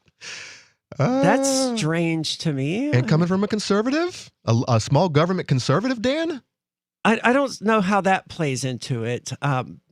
But I wear a mask if I have to go into a store that requires me to wear a mask. I mean, I disagreed with Ian on this point. He was always of the mind that, they just have a sign up. That doesn't mean they actually require you to wear a mask. Well, except for the fact that the sign says a mask is required. Yeah. So I'm willing to respect their private property. If I can't shop elsewhere, then I will just put on a mask and go in and get what I need and get out. Correct. I am the same boat. But I respect, a third party's private property. If they want to put a stupid sign up, I won't shop there. Yeah. I am the same way. I do because I think we have all been labeled as a bunch of, because something went down like a week before the other big event went down. Something stupid went down. Something very stupid went down. A lot of people went into a building. And I have no association with this whatsoever. A private business, and they went up and down the aisles without masks on, acting like a bunch of buffoons. They did this at a business that didn't just have a sign up. This was a business that had routinely thrown out customers for not wearing masks. Correct. So this place had a reputation for requiring customers to wear a mask. I feel like what they did then was not justified, and it was a violation of the property rights of the owners. Agreed. And by the way, let me just backtrack a little bit. This organization gets tons of money from the government, so I guess they are a semi-private business. Presumably, they get a lot of grants. Is all I'm saying. So maybe there is something to this. It's a semi-governmental agency, actually. I'm talking about the co-op, by the way, people who don't know where I'm going with this. Yeah, there was a video, and then there were some sort of letters sent, no trespass orders or something like that. It's like, I can't really even pretend to be upset on your behalf because you knowingly trespassed in violation of their property rules. Right. I'm an anarchist. I respect private property rights, and you violated those roundly. And you did so in the name of not wearing a mask at a place that you knew required you to wear a mask. Right. And there were a lot of people who did not go inside. They stayed outside to let the business know that their actions they took the previous week with one of their customers and her baby was uncalled for. And I agree with that. I agree with that one as well. It was nasty how they treated that lady. I'm not 100% clear on what they did to her. She took her mask down to talk to her baby, to soothe her crying baby, which, by the way, is kind of important that babies see your face, mothers. Yes. Because if they don't, they can't develop. And a employee was giving her a rough time and then started stalking her. And then that's where it all started. And they went, I guess, the activists, the mask, again, anti-mask activists wanted to prove a point. See, that's the thing, anti-mask activists. I'm not anti-mask. I'm anti-mask mandate. I'm against the government telling people what they can and can't do at all times, even if it's something that I think is probably a good idea. Right. I do think it's probably a good idea for people to wear their seatbelts. It's not a law here in New Hampshire, by the way. It isn't. And I don't wear my seatbelt if I'm only driving, from here to my house or something like that. But if I'm driving up to Concord or to Lancaster, as I will be in a few weeks, no, I'm putting my seatbelt on because I'm going to be going 65 miles per hour. And I drive a convertible, so it doesn't really matter. If I wreck and die, I'm going to die, seatbelt or not. It's just going to scrape your head right off? I don't know what would happen, but it wouldn't be pleasant. No, it would not. But yes, seatbelts are generally a good idea. I don't know if I agree that masks are generally a good idea. Maybe there's no medical downside to wearing a mask, but it's dehumanizing. It disconnects you from the other people around you. You can't. Absolutely. You can't see their facial expressions, and it's because of that it's a violation of your First Amendment rights to free speech. You have the right to communicate with people non-verbally. The mask prohibits you from doing that. I crack a joke at work. No one knows if I'm joking or not because they can't see my facial expression. Exactly. It's a full-on violation of people's First Amendment rights. That's one of the reasons I oppose to it, and I oppose this idea that we should treat everyone around us as though they're plague-carrying rats. Lepers. That's a horrific way to treat one another. We should live in love and not fear. Those are my objections to the masks. But hey, if you want to choose to wear one, that's your right. There are some cultures that, I'm speaking specifically of Japan, where if they know that they're sick, they wear a mask in public or they don't go out. Which is reasonable. Why couldn't we get that type of guidance? Hey, if you feel sick, don't go to work. Hey, if you're feeling a little snotty, wear a mask. we are suggesting this for the safety and the health of your fellow human being. Why couldn't they just say that? I'm sure plenty of people be like, all right, that makes a lot of sense. I'll wear a mask when I'm sick. Sounds perfectly reasonable to me. But that's not the guidance. The guidance is you're all lepers. You're all of you, even the ones that have been vaccinated, even the ones who have already had it, 6 months ago. You're all lepers forever and ever. Amen. Get used to it. This is the new normal. I saw rumors during the height of the pandemic in China, of signs on the subways that said stuff like, "Everyone you see is a potential ghost lurking to kill you or to take your life," or whatever. Horrific ways to treat one another. I would rather risk dying of COVID-19 than to treat every other human being on the planet like a plague-carrying rat. And another thing you do when it comes to propaganda, especially when you're at war with, say, another country, especially if they're a different skin color, they're another race of people, what do? You characterize their features by dehumanizing them. Yes. We talked about this last week with the putting smiles on the POWs. Yes. Photoshop smiles. In the reverse, you actually make your opponents look like, you take their facial features away from them. You make them look like animals. And you, as the propagandized, learn to hate that person. This is exactly what these masks are, man. That's you can't see that you're sitting right across the table from another human being. You just see a damn NPC. And that's been the issue. The Nazis could have never gotten away with the Holocaust. The German people wouldn't have let them if they hadn't spent years dehumanizing the Jews. It's Free Talk Live. Tired of cancel culture? Sick of mega tech corporations holding an axe over your head? Join the LRN.FM Matrix chat server. It's self-hosted, so no one else can tell us what to do or say. Don't like the existing channels? You can make your own. You can even connect into some of our channels from other Matrix servers. It's federated. For the full LRN.FM Matrix experience, though, you should join our server via the step-by-step instructions at chat.lrn.fm. Chat.lrn.fm. Do you feel like your nation, state, or community no longer holds your values? Have you dreamt of a place where people agree that liberty is important and are free to pursue their projects so long as they respect the property of others? There are many people just like you that are discovering freeprivatecities.com. Their social media links are at the upper right of the page at freeprivatecities.com. All skill levels will be needed when the first of the Free Private Cities opens. It's sooner than you think.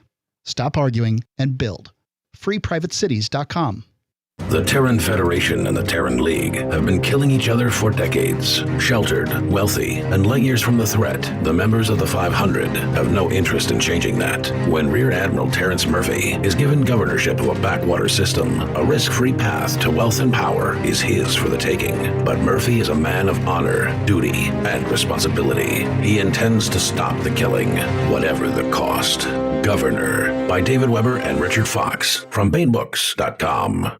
Are you tired of governments murdering people around the world? Stop using their money. There is an alternative. Bitcoin is a stateless, free market, non-political currency. Bitcoin cannot be inflated or controlled by any government. By using their money, you are helping the state. Stop doing it! You have an incredible alternative available now. Learn it, use it, spread it. Get started with Bitcoin at bitcoin.com. That's bitcoin.com.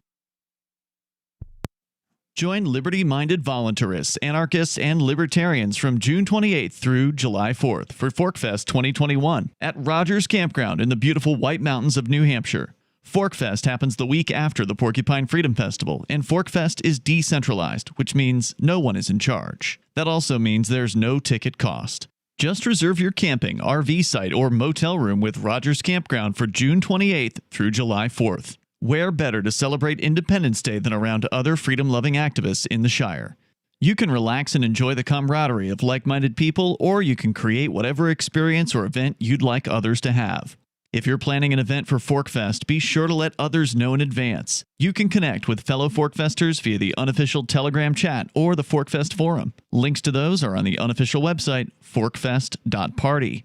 Mark your calendar for June 28th through July 4th, 2021. We'll see you at forkfest.party. Some of you asked, and now we've delivered. LRN.FM's live Keene, New Hampshire studio shows are now streamed in HD on Twitch. Visit our channel at twitch.lrn.fm and give it a follow. If you have Amazon Prime, you get one free subscription on Twitch. If you use it on our channel, Twitch will give LRN.FM a monthly piece of your Prime subscription cost. So please watch, follow, share, and subscribe to twitch.lrn.fm. That's twitch.lrn.fm. Are you a cryptocurrency advocate? The Crypto Tip is the ideal outreach tool to help new people discover cryptocurrency. It's a printable business card-sized tip that you can give to service providers, preferably in addition to a good cash tip. When the server scans the QR code, it'll bring up an explanation of cryptocurrency, how to install a wallet, and allow them to claim the tip. If they don't claim the crypto, you get your tip refunded to you after a time period you specify. Plus, if they do claim the tip, you get an email alert. Create as many tips as you want at cryptotip.org. That's cryptotip.org. We're still not sure why you'd want to watch, but our video feed is streaming nightly for free at cam.freetalklive.com.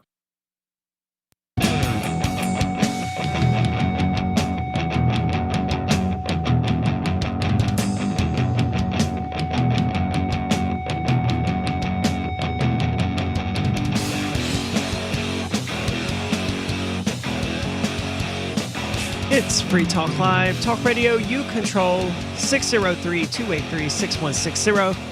That's the call-in line. You can call in and talk about anything that's on your mind, 603-283-6160. And with you in the studio tonight, it's Aria. And Conan. And we've been talking about the masks, the mandates, the silliness, the vaccine, all of that kind of stuff that's going on in the world because this stupid cold that caused governments to shut down economies across the globe is still ongoing. And look, I get it. A lot of people have died. That's true. A lot of people are going to die this year of various causes, and there's nothing we can do to stop any of it. I don't know why people think that we are so powerful as human beings that we can prevent death from occurring. Now, maybe we can minimize them, but that is a human that's a human concern. You know, if you can't. And the old ways around this was to get in touch with your spiritual side and to believe in an afterlife. That this life is not so meaningless, and that when you do succumb, you get to go somewhere.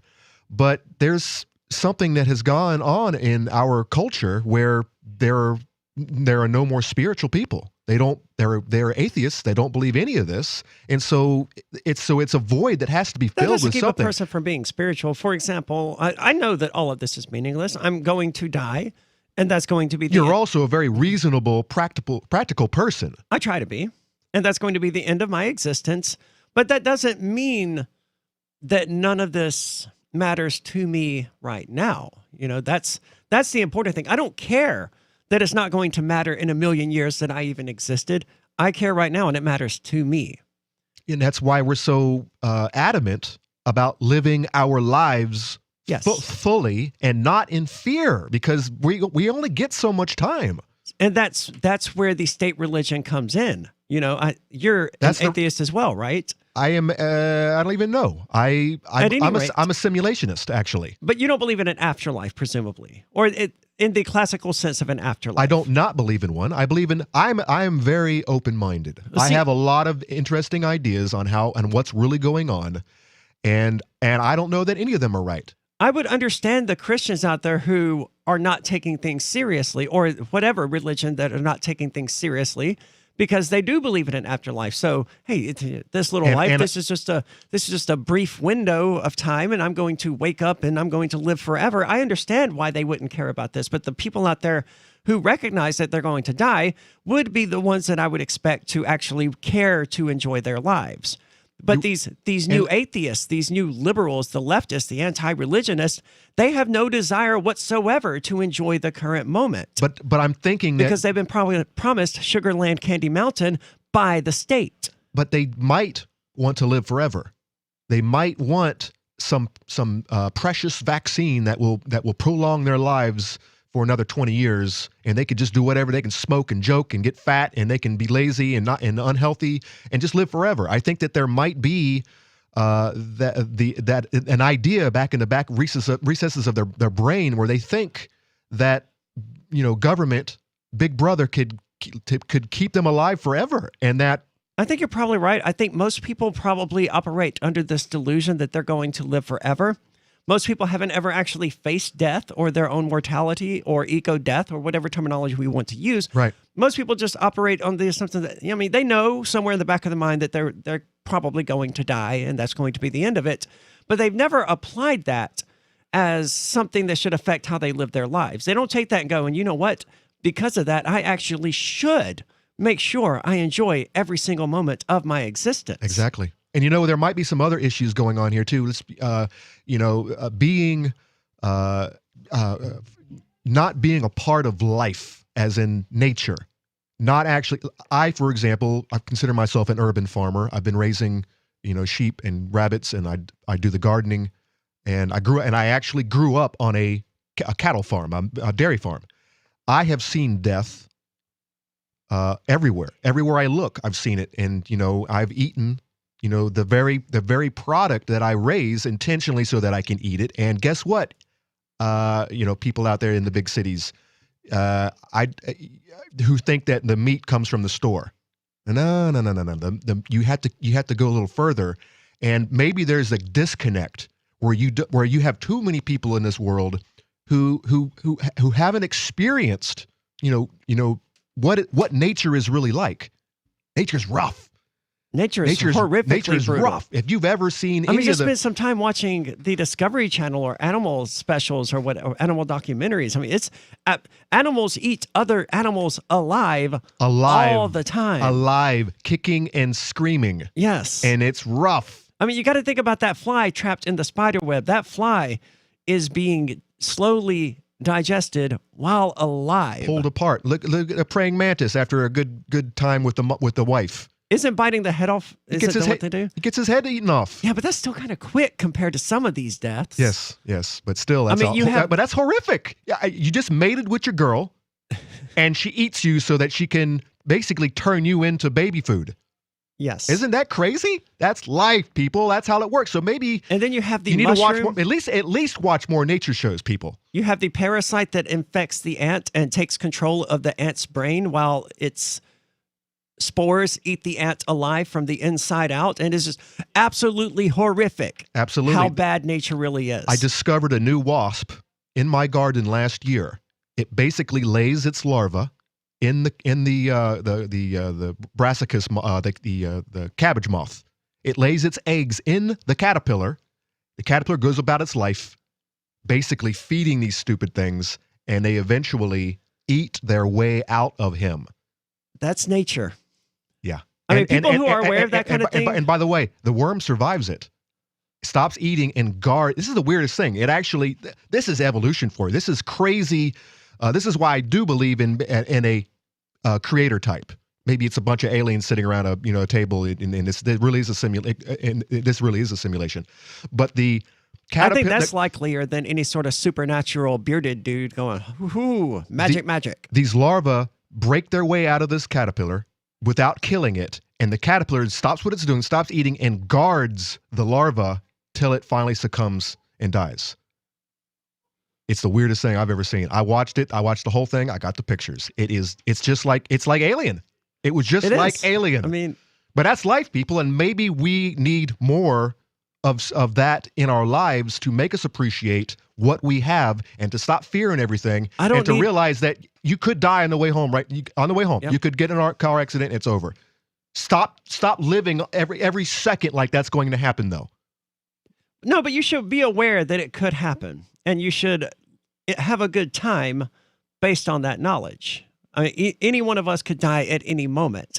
And the most important thing to me to ask is, did you enjoy your life? And these people living in fear, they won't be able to answer that with an honest yes. Yeah. You know what? The scales, the heavenly scales, were you a good person, a bad person? I don't think it is that at all.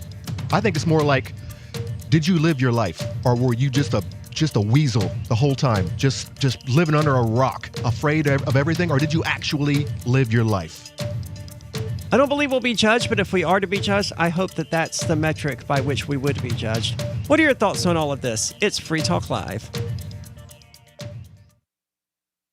Saying that a few images of displaced refugees would probably do the trick, Americans admitted this week that they could probably be talked into another war. Citizens nationwide told reporters that if they were to see a blurry satellite image of potential nuclear weapons or footage of an evil militant group, they could easily see themselves getting on board with another major military effort. I'm not saying I'd be gung-ho about it right away, but if they called it something like a concentrated military operation or something other than war at first, I could see myself warming up to the idea. Honestly, just hearing a top official on TV say something like patriotic duty might clinch it. And in this week's op-ed pages, an area man finds it's just his luck to lose thousands at the blackjack tables every night for the past few weeks. In other news, a senator tries submitting a rejected bill to the Canadian Parliament. What mom would have wanted is evolving over the course of funeral planning. And a new report finds you're actually saving money with a Franklin Skate Center roller rink membership. This is the Onion News Network. Uncovering the secrets and exposing the lies. That's what the readers of freedomsphoenix.com get every day. freedomsphoenix.com, constantly providing the information, the real news about government policies, and the real relationship we all have with the coercive government. The real condition of the economy, innovations in technology, breakthroughs in energy, health, and computer science. Learn the truth well before it's admitted to in the lamestream media. The corporate media, nothing more than distributors of government propaganda, but now there's an alternative. freedomsphoenix.com. Constant news updates on the issues that affect your life in the most important ways. With liberty and property under constant attack, freedomsphoenix.com provides the understanding behind the propaganda, and it encourages the participation of its readers. Go to freedomsphoenix.com. That's freedoms with an S, phoenix.com. freedomsphoenix.com. The revolution between the ears has already happened. How many lawyers does it take to change a light bulb? None. They'd rather keep their clients in the dark. There are too many lawyer jokes to count. However, there are some lawyers with more noble intentions. At the Institute for Justice, we bring the light to our clients. We are a non-profit public interest law firm with clear values and principles. At IJ, we fight for those whose most basic rights are denied by the government. Visit our website today at ij.org.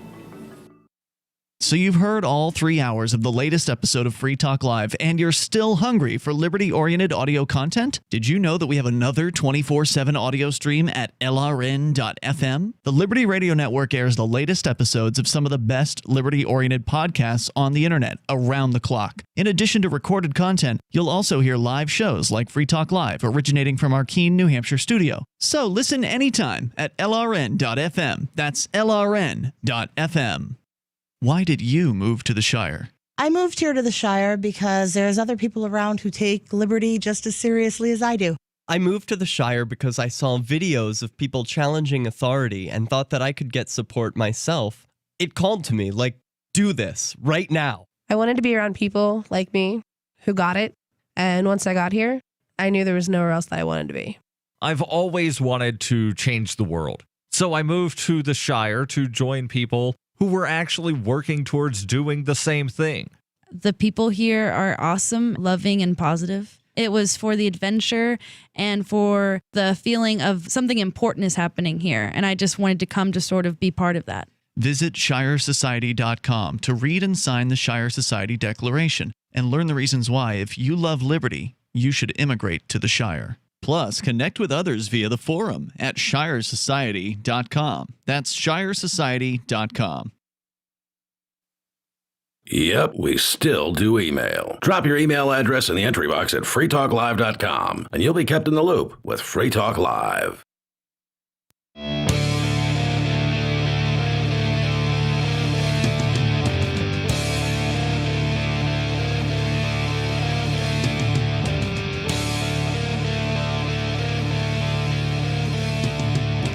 It's Free Talk Live, talk radio that you control. 603-283-6160. That's the call-in line.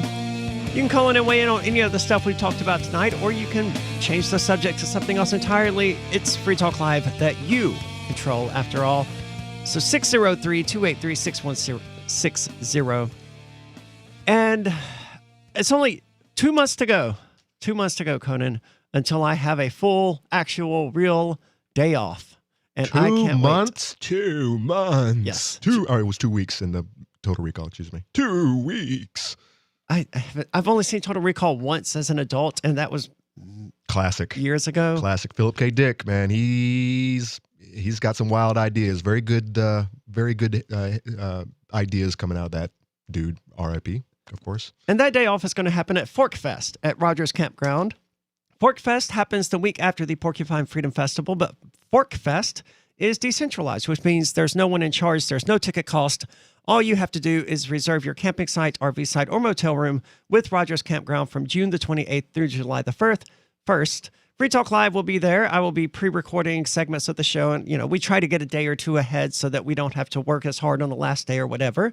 And July the 4th, incidentally, will be the last day. And by then, I'm guaranteed to have gotten ahead enough on the show to actually not have to do any pre-recorded segments, but it's possible. I will also have the 3rd off. But check it out. Not everyone there will be working, although there will be enough people working there that you can buy food, you can buy trinkets, clothes, other cool stuff. It's an awesome festival. If you get time, come up this summer, check it out. It's a great place to be, especially on Independence Day, June the 28th through July the 4th. Book it now, though, because it is a popular campground, and there aren't tickets, but they will eventually sell out of sites. So we've been talking about surviving this nightmarish hellscape that we found ourselves in. And Conan, I know you hate it. Everything that I eat comes pre-cooked from someone else. I don't hate it. Well, no, I hate it for myself. You could do whatever the hell you want. Okay, fair point. But I think I know the idea bothers you. I don't like to fool around with what I consider man-made substances, and I don't like putting them in my body. Talk about how's that wine, man-made wine over there? It's no. What I mean, man manipulated as in. And substances that you really don't want in your body. Say, for example, metal. Sure. And in my defense, I do prefer to eat from. I don't eat from McDonald's or Burger King or fake sugar. Yeah. That might actually be harming my body more than actually preventing me from, those extra calories that people think are hurting them, but it might actually be something else completely. Like it's that fake nonsense that you're ingesting is actually causing more harm. And I feel the same way about I feel the same way about Big Pharma and all of the nonsense that is shoved down our throats literally to keep us alive longer. And in actuality, it's making a lot of people sick. And I think there are other ways. And the same thing. And by the way, this also is for drug use. I don't like anything that was made in a lab. If it grows out in the woods, I'm all about it. I prefer things that weren't made in labs, but those aren't always available. Yeah. But you do grow stuff, and that's not, shrooms or nothing like that. You grow actual food, and shrooms are food. They are indeed. They are food for the soul. Oh yes. And I think you're growing me some hot peppers of some description. I'm growing anyone who wants to partake. Okay, fair point. I think that I've opened up a can, and I think it's going to whoop all our asses. I think it probably is because the Reapers I ate are dried. I think I'm going to have more Reapers than I know what to do with. And I hope so. There might be a bucket out on the highway full of Reapers, free Reapers, with a waiver of permission sitting next to it that you have to sign if you're going to take any. By the way, peppers don't actually, the way that it works, the chemical reaction, they don't actually burn you. It's just your body's They irritate reaction. the hell out of you. Yeah. So for those who aren't aware, it is available on the same YouTube channel that you can watch Free Talk Live on right now, where I did the Pocky one chip challenge, and it was really mild and disappointing. And I expected it to be because, I eat something that we call murder sauce that's made out of Scotch bonnet. So I expected, if you see these normal people reacting badly to the one chip, it's probably bad, but not as bad as they make it out to be. So I, bought some Carolina Reapers to chase it with. And did get through 2 of them. before I was out on my front porch gargling milk and spitting it out. Yes. So that was fun. Well, I always do, all the way up to habanero, which is, I think, 50,000 Scoville, somewhere in that neighborhood. 50 to 250,000. I've never really gone any higher than that. And I know that you're a hot fan. You're a heat fan. Ghost peppers are usually about the extent of how hot I want to get. I mean, those are the hottest naturally occurring pepper. After that, it's just men making things specifically to cause pain, and they're very good at it. Correct. One of the big specialists out there is a guy named Ed Curry. He's the one who developed the Carolina Reaper and the new Pepper X, and now he's got the Pepper X, and of course, he has hundreds of strains that he's working on, and you can't just send out a hybrid plant and expect it to reproduce true.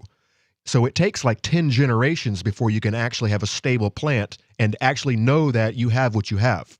So it's a long process. So you are growing ghost peppers and Carolina Reapers? I got ghost peppers early in the season because I knew that you would want to partake. Oh yes, I will eat a bunch of those. And then we got to talking, and it was decided that, no, you know what?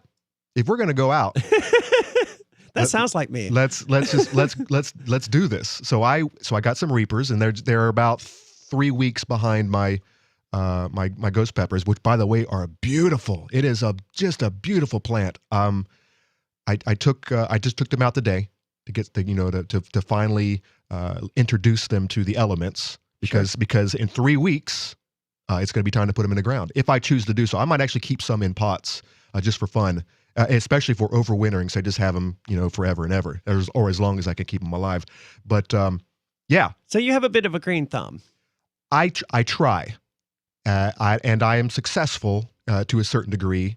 Last year, I was able to harvest enough food to keep me, a single person, alive for the whole season until a new season had begun, and I was able to start harvesting.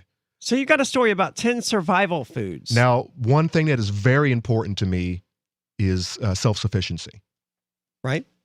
I want to know that I'm going to be safe at the end of the day if anything bad happens. So one thing would be to make sure not only that I have currency or something for purchasing, like cryptocurrency, which you should invest in, but I also want to make sure that maybe that doesn't even work. Maybe we lose maybe we lose all electricity and we can't even, and that's not even an option anymore. So maybe I want to make sure that I have food to eat and or to barter with other people for things that I need. Sure. So number one is self-sufficiency. Number two is Conan, hate middlemen. Yes. Because as I see it, the most 2/3 of anything you buy, this is pretty much for everything out there. 2/3 of whatever you purchase is going to the middleman. It's the labor. When you build a house, 2/3 of that is going to the builders themselves. Wouldn't it be nice if you could do it yourself? Wouldn't it be nice if you can change your own damn oil and save a whole lot of money for the lifespan of your vehicle? So no, I like to figure these things out because I like saving money. I'm a frugalist. Right, nothing wrong with that. So all right, so Conan, if I'm going to start putting stuff in the ground so that I could keep myself alive for the next year, the hell should I be growing? There are things that you should be growing, and there are things that are fun to do, like Carolina Reapers, but not necessary to your survival. I imagine tomatoes would also fall into that classification. Especially if you're in New England. Yeah, good point. 603-283-6160. This is Free Talk Live. I'm grateful to have heard from some of our satellite listeners recently. I appreciate knowing that people are out there who like what we do and are willing to support it financially. LRN.FM's free-to-air satellite feeds blanket most of 2 continents. It was my goal to put our channel there so people without internet could receive our programs and feed pirate radio stations. We started a fundraiser on Patreon a few years ago to back the satellite channels. I recently announced that I was considering canceling the feeds, and donations increased from 15 to 20% of our costs, which are around $1,000 per month. That's a good start, and to incentivize more contributions, the Shire Free Church will be matching every dollar. Can we reach $500 per month? With your help, we can. You can join our satellite fundraiser for just $2 a month at fund.lrn.fm. If we raise enough to keep both of the channels on the air, awesome. If we raise more, I'll add more channels. If not, we can shut them down and go internet only. It's up to you. Thank you for your support. fund.lrn.fm. Bitcoin.com has launched a trading platform at local.bitcoin.com, allowing you to buy or sell Bitcoin Cash via dozens of payment methods like PayPal, Venmo, bank deposit, remittances, or meeting in person with cash. There are no ID requirements to sign up for and use the site, and all communications between buyers and sellers are encrypted. Finally, a global trading platform that respects your privacy. Visit local.bitcoin.com to get started trading Bitcoin Cash. local.bitcoin.com. If you want to know the latest about Free Talk Live before we go on the air, all you need to decide is how you want it delivered. It's your choice. Visit news.freetalklive.com to receive our usually weekly news updates by email. Plus, we have a Twitter account at twitter.freetalklive.com, and you can follow us on the decentralized Mastodon platform at toot.freetalklive.com. So please follow us at toot.freetalklive.com and sign up for our emails at news.freetalklive.com. So the protection of life, liberty, and property is what the Free State Project is all about. But it's an effort to move 20,000 people who understand. It's about demonstrating to the entire country that, yeah, we can have a free market, a truly free market. Making it just a freer, great place to live.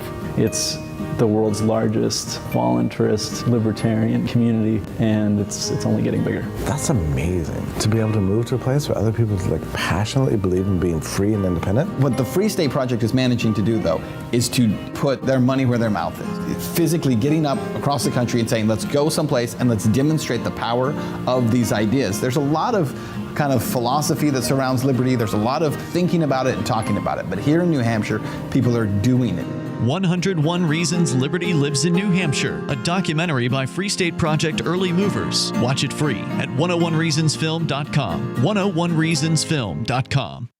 The LRN.FM's social media channels have been revamped. We've eliminated Facebook and focused on other platforms like Twitter and Mastodon, the decentralized alternative to Twitter. On our accounts, you'll find posts from multiple LRN.FM show hosts together in one place. Follow us on Twitter at twitter.lrn.fm, or better yet, move to the decentralized Mastodon social media platform at toot.lrn.fm, toot.lrn.fm.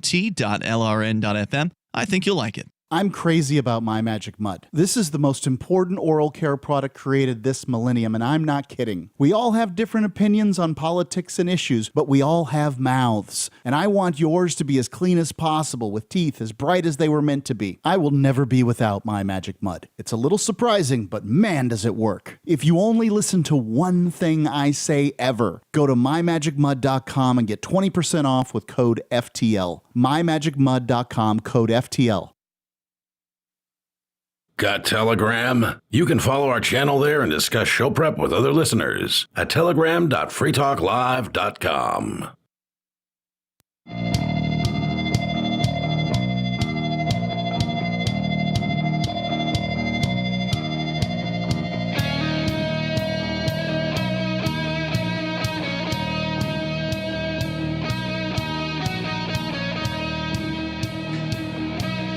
It's Free Talk Live. 603-283-6160. You can call in and talk about anything you want.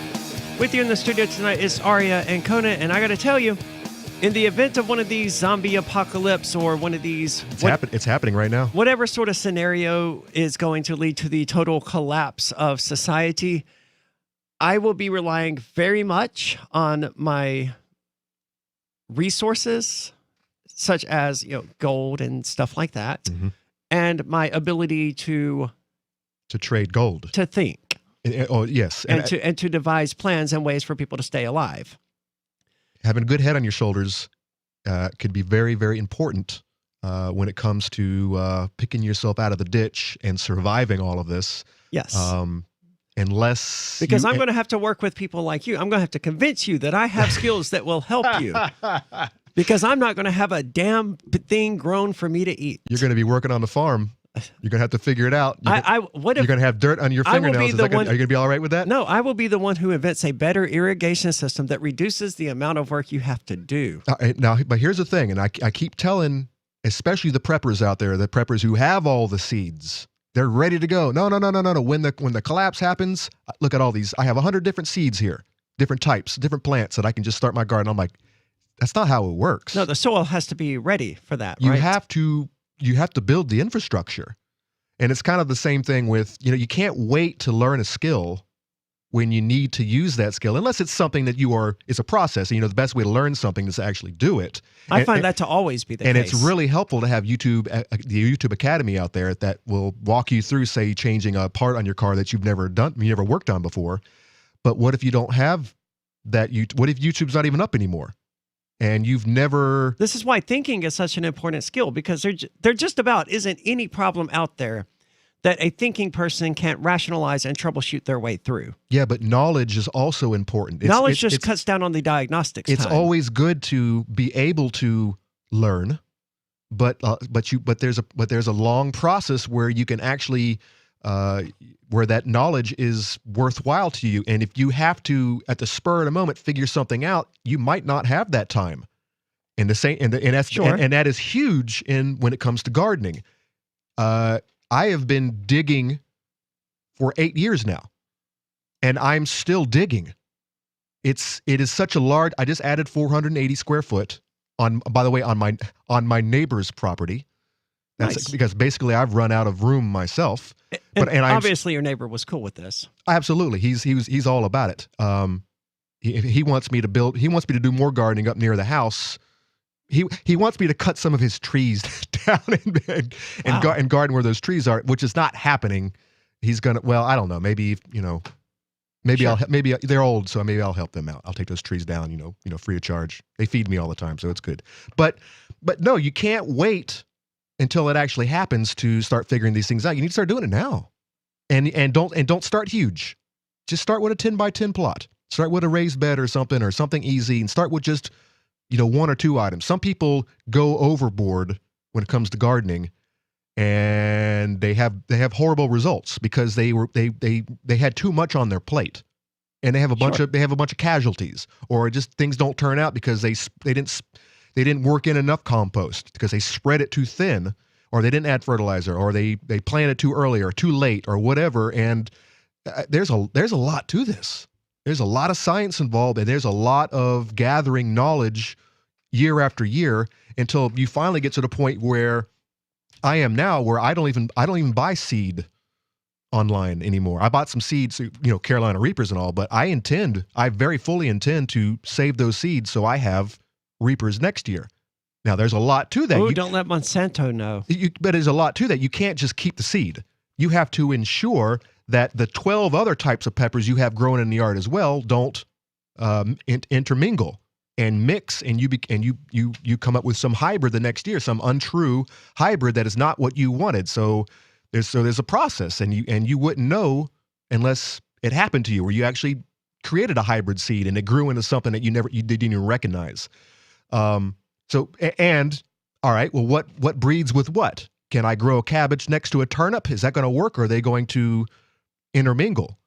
And so now you have to figure out, what species that brassica actually is, and to determine whether it's safe or not. Or you have to cover it with some kind of a wrap to prevent, the bees, the pollinators, from getting in there and messing your seed saving up. There's a lot to it, and that's just seed saving. So, Conan, like I said, my role in the end times will be to think and help people solve their problems. All right, well, I'll gladly accept your gold. Awesome. All right, Conan, what should I grow in my 10 by 10 bed that I'm going to start this year? I want to do something that is worthwhile and that will set me, get me started. Everyone wants to do peppers and tomatoes. That is why? Why pepper? That's the go-to. That's just their first. But tomatoes don't keep, and peppers aren't a meal. I'm saying this is what people want to do. I'm not saying this is what you should do. Right. I'm just saying. I just don't understand why people would want to do it. Because tomatoes are delicious. They are, but if your goal here isn't just to garden, but to prepare for the zombie apocalypse. Well, tomatoes aren't going to last you very long in a zombie apocalypse. Well, here I have a list of 10 plants that you should grow to prepare for the zombie apocalypse. Once you get those set up, now you can start. Now you can have your tomatoes. Yes. Now you can start introducing the fun stuff like the reapers. So, how many of these 10 things do you have growing? All 10? Almost all of them, except some southern. So this is we're gonna cover southern and say New England style zone, which is what some plants are you're just gonna have a hard time. And the first two are gonna be they're basically polar opposites of each other. Number one, no surprise to probably anybody, potatoes. Welcome. Hey, Irish people. It was like your number one food staple for so many years. And look what happened when they lost their taters.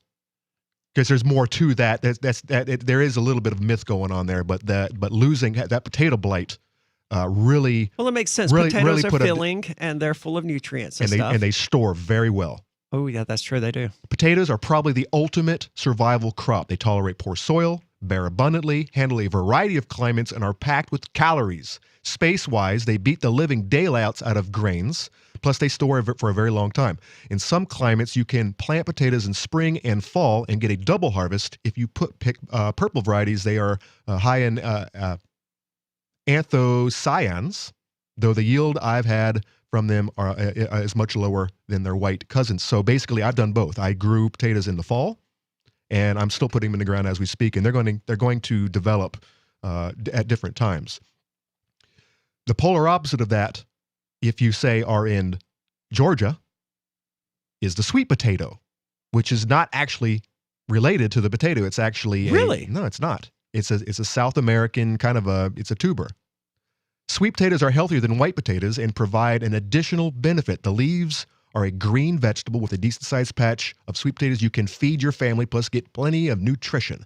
Nothing says it's all well with the world like a big pile of sweet potatoes. Now, that's surprising to hear. When I was in Tennessee, I grew lots of sweet potatoes, and it was very productive plant to grow.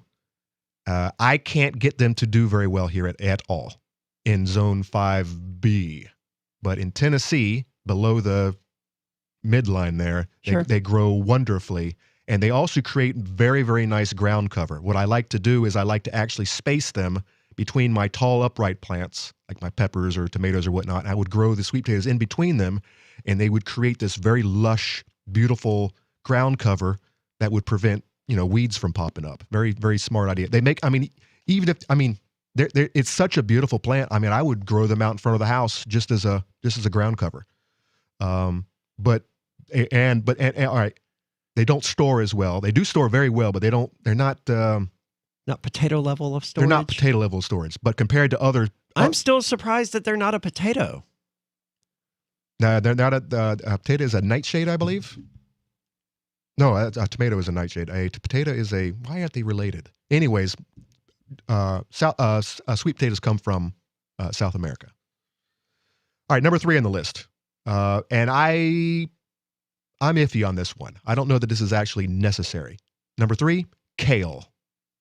And everyone loves kale, right? I've never even had kale.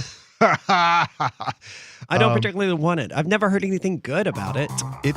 I think it's blown out of proportion, especially among the healthies out there, the health nuts making their stupid kale smoothies and whatnot.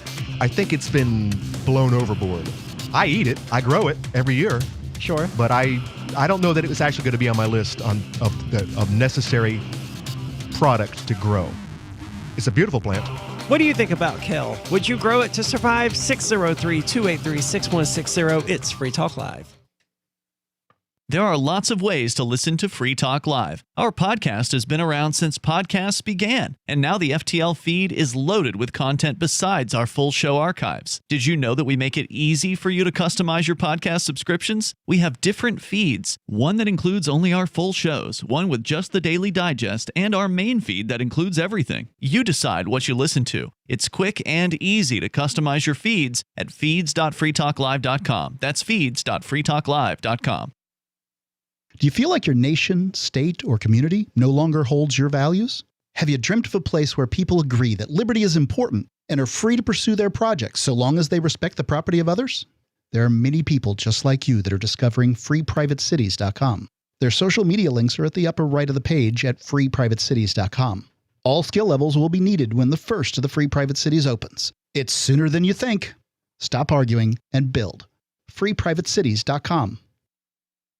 There are basically two types of advertising, direct response and branding. Radio's great for direct response with its low cost to listener ratio, but audio can't be beat for branding, which is a longer term endeavor. You want to be the first thing that someone thinks of when they think about your product or service. If you have a local business that you want kept top of mind in your community, call the station. If you need national reach, Free Talk Live's got around 200 radio stations, millions of monthly listening sessions, can suit all budgets, and if we don't think we're right for you, we'll tell you. Email me, mark@freetalklive.com.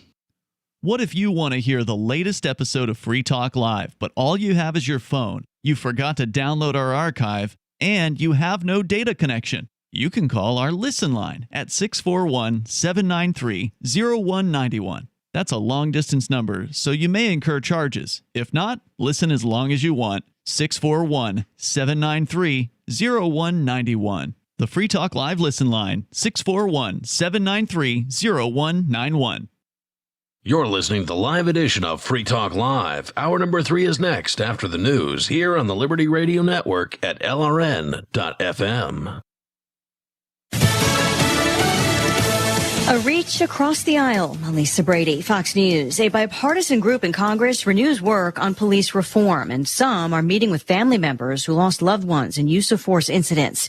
Fox's Jared Halpern is live on Capitol Hill. The brother of George Floyd joined other police reform advocates and attorney Benjamin Crump in meetings with key lawmakers negotiating police reform legislation. They got to hear directly from the families whose blood will be on the legislation that is being proposed. Crump says South Carolina Republicans Tim Scott and Lindsey Graham listened intently. Scott is leading Senate Republicans in talks with Democrats on a bill expected to address use of force and transparency in law enforcement. President Biden wants reform enacted by the one-year anniversary of Floyd's death next month. Lisa. Thanks, Jared. The president, meantime, is visiting Georgia, taking his jobs and family's plans on the road. Also, meeting with former President Jimmy Carter.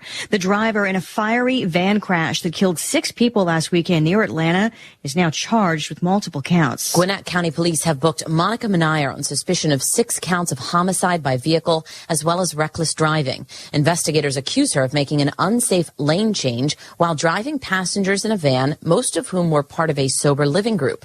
They were on their way to a recovery meeting. The van flipped over on I-85 and burst into flames. Passing motorists stopped to try to help pull people from the wreckage. 6 women were killed, and the 10 others inside were injured.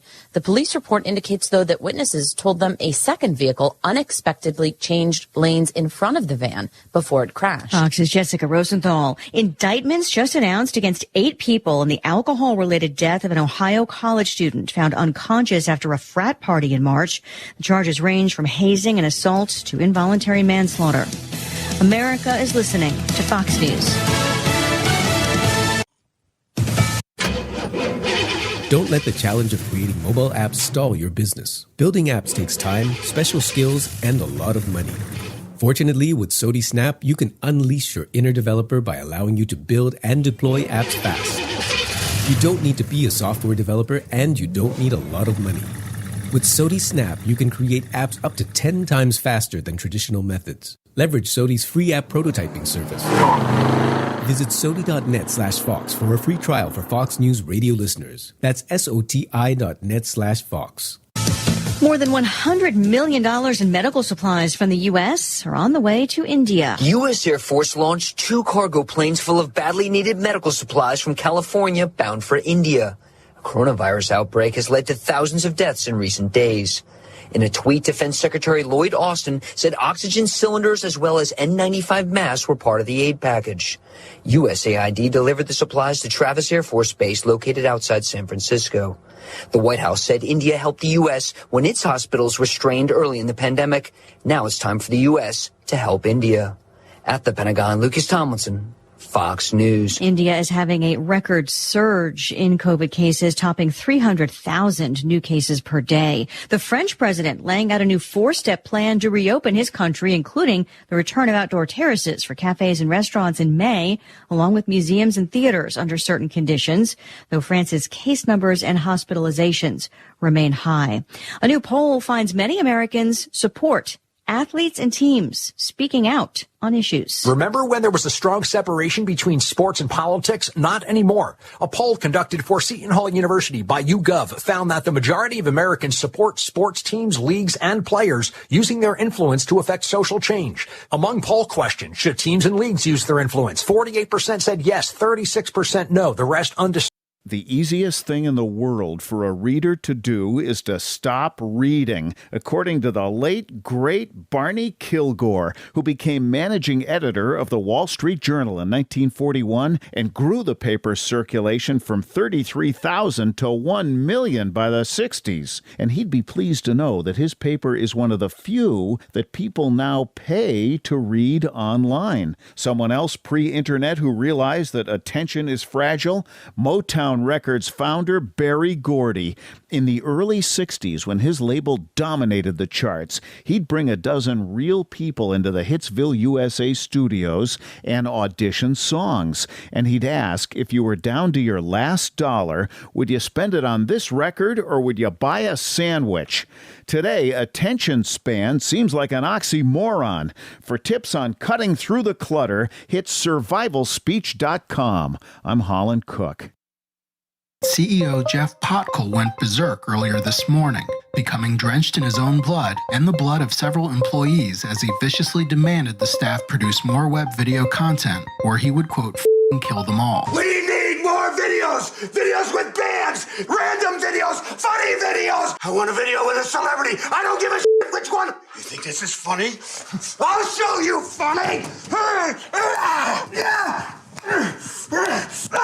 He threw our office manager's body against the door and then told us that nobody could leave unless we came up with 3 original video ideas. Then he made us watch as he bit his own tongue in half. People don't want to read! They want videos! They want to sit at work and watch videos! Videos need to go viral! Viral! Viral! Viral! This is the Onion News Network.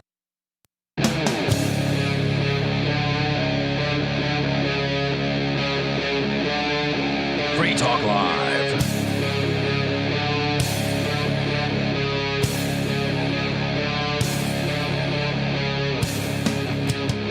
It's Free Talk Live, 603-283-6160. You can call in and talk about anything you want, 603-283-6160. With you in the studio tonight, it's Aria. And Conan. And you know, generally it's a bad idea to talk about what your real plans are during an apocalypse. Obviously, I'm not an idiot.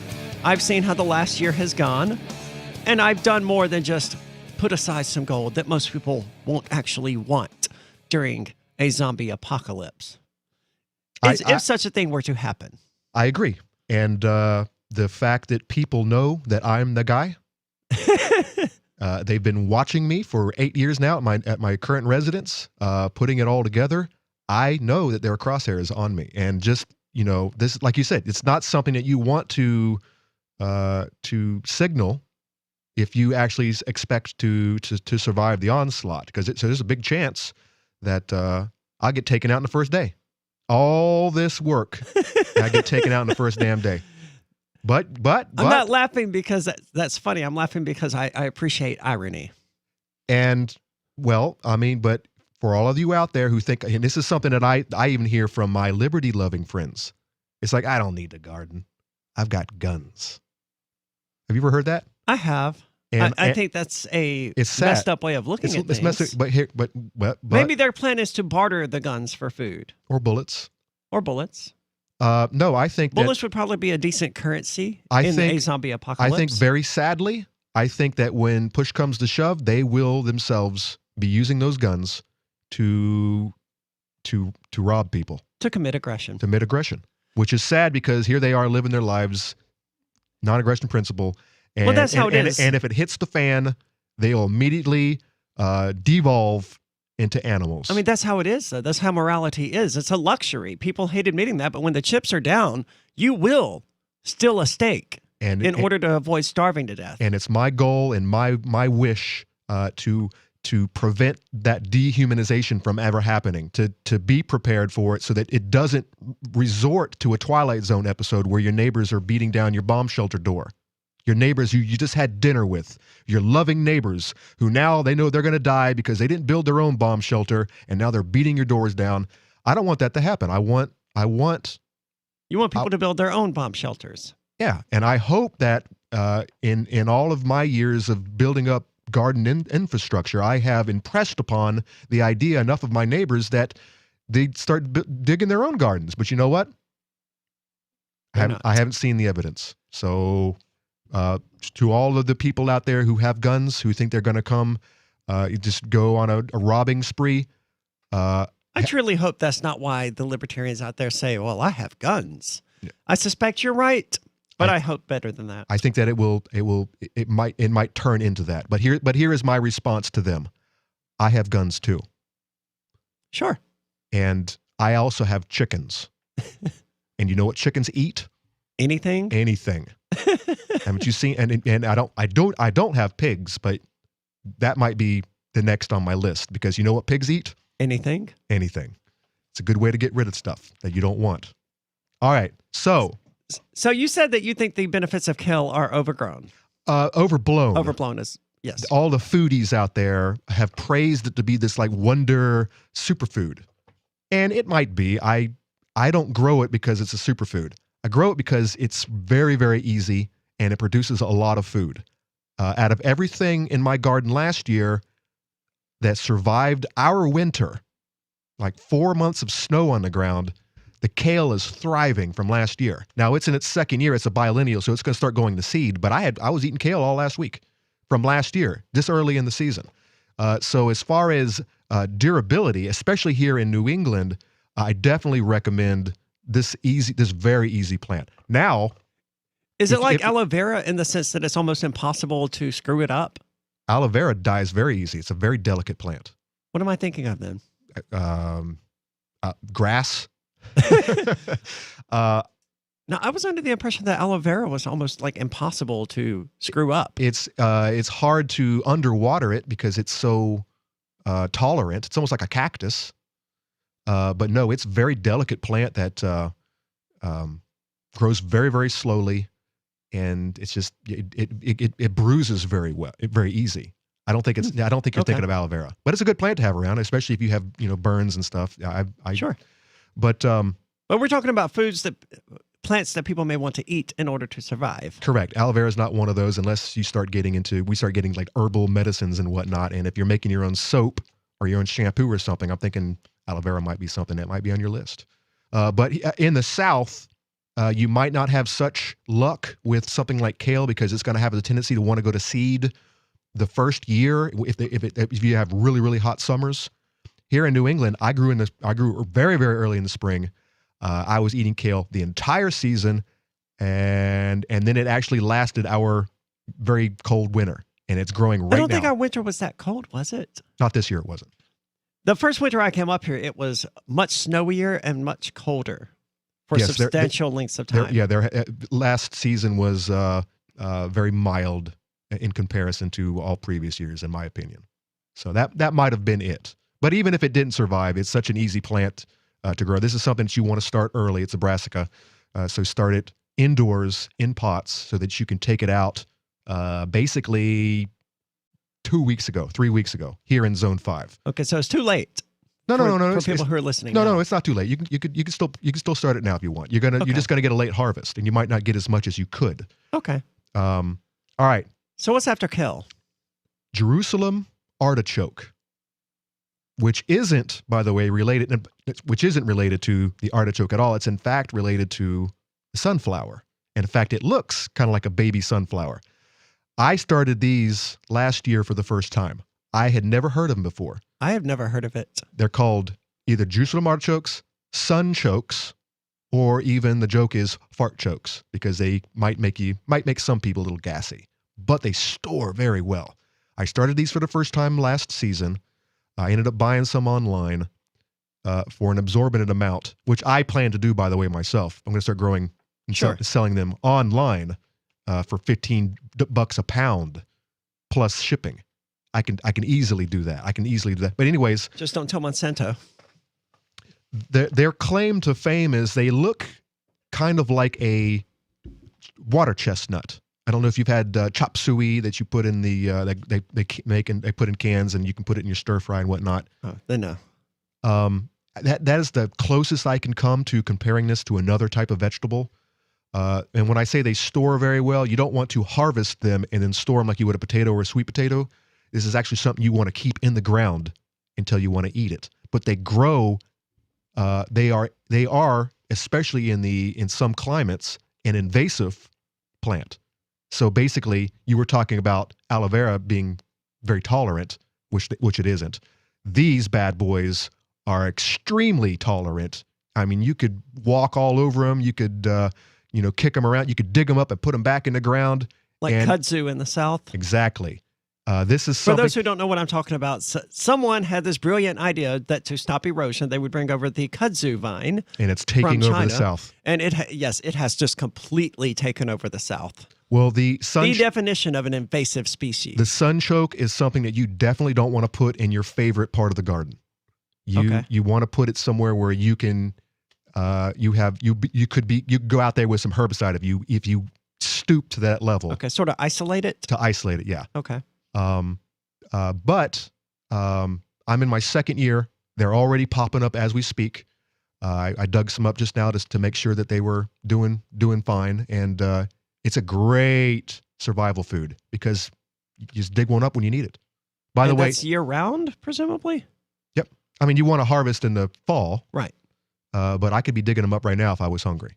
Okay, that is convenient. And by the way, the difference between a sweet potato and a potato. A potato is a nightshade from the nightshade family. I forgot. The sweet potato is a oh crap! I lost my page. So tomatoes are also from the nightshade family, aren't they? Correct. So tomatoes and potatoes are related, and eggplants, all the same family. But I did not know that. More coming up. These lists of foods that you should be growing in order to prepare for, or just to save money. 603-283-6160. You can call in, change the subject, or weigh in. Are you gardening? Are you preparing for the apocalypse? 603-283-6160. A newly recruited search and rescue officer, Marshall Hunter was resigned to a life of rescuing wayward spacefarers and derelict satellites. But when a billionaire couple goes missing, his own ship is disabled during the rescue. With communication satellites suddenly failing and lunar mineral shipments disappearing in transit, the crew suspects it's more than a coincidence, and Hunter must choose between salvation and sacrifice to save his crewmates and their civilian charges. Frontier by Patrick Childs and BingBooks.com. Are you tired of governments murdering people around the world? Stop using their money. There is an alternative. Bitcoin is a stateless, free market, non-political currency. Bitcoin cannot be inflated or controlled by any government. By using their money, you are helping the state. You have an incredible alternative available now. Learn it, use it, spread it. Get started with Bitcoin at Bitcoin.com. That's Bitcoin.com. Tired of cancel culture? Sick of mega tech corporations holding an axe over your head? Join the LRN.FM Matrix chat server. It's self-hosted, so no one else can tell us what to do or say. Don't like the existing channels? You can make your own. You can even connect into some of our channels from other Matrix servers. It's federated. For the full LRN.FM Matrix experience, though, you should join our server via the step-by-step instructions at chat.lrn.fm. Chat.lrn.fm. Do you feel like your nation, state, or community no longer holds your values? Have you dreamt of a place where people agree that liberty is important and are free to pursue their projects so long as they respect the property of others? There are many people just like you that are discovering freeprivatecities.com. Their social media links are at the upper right of the page at freeprivatecities.com. All skill levels will be needed when the first of the Free Private Cities opens. It's sooner than you think. Stop arguing and build. freeprivatecities.com. Free Talk Live. So you're just not a fan of the gays then? Well, I would call it a perversion. I think it's one step towards bestiality. I think Rich was locked up with a guy who was actually having sex with his dog. That's right, the dog effer. Yeah, Well, I mean, dogs are property, and I have sex with property all the time, right? So like, I want to get your opinion on this, right? So if homosexuality is one step towards bestiality, and then I mean, where does it stop? We're just I frequently have sex with a rubber vagina, right, that I bought on eBay, and I wonder if you think that is also like bad. Where's that on the spectrum? I would call that a perversion too, as well. Okay, so I'm going to go to hell then. So, I wouldn't go that far. Am I responsible for the degradation of human society in America, sir? Free Talk Live, 7 nights a week from 7 to 10 Eastern, live on the Liberty Radio Network at LRN.FM.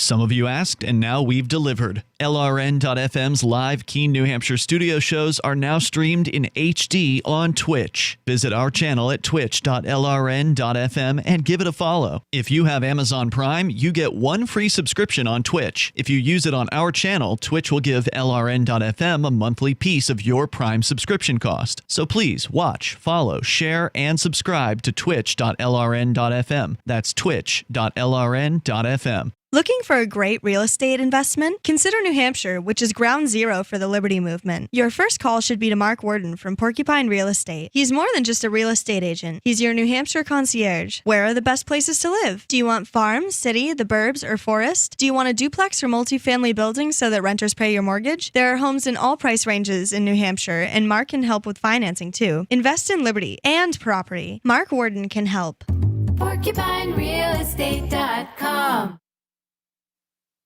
Do you appreciate what we do? Help us advertise, market, and promote for just $5 a month at amp.freetalklive.com.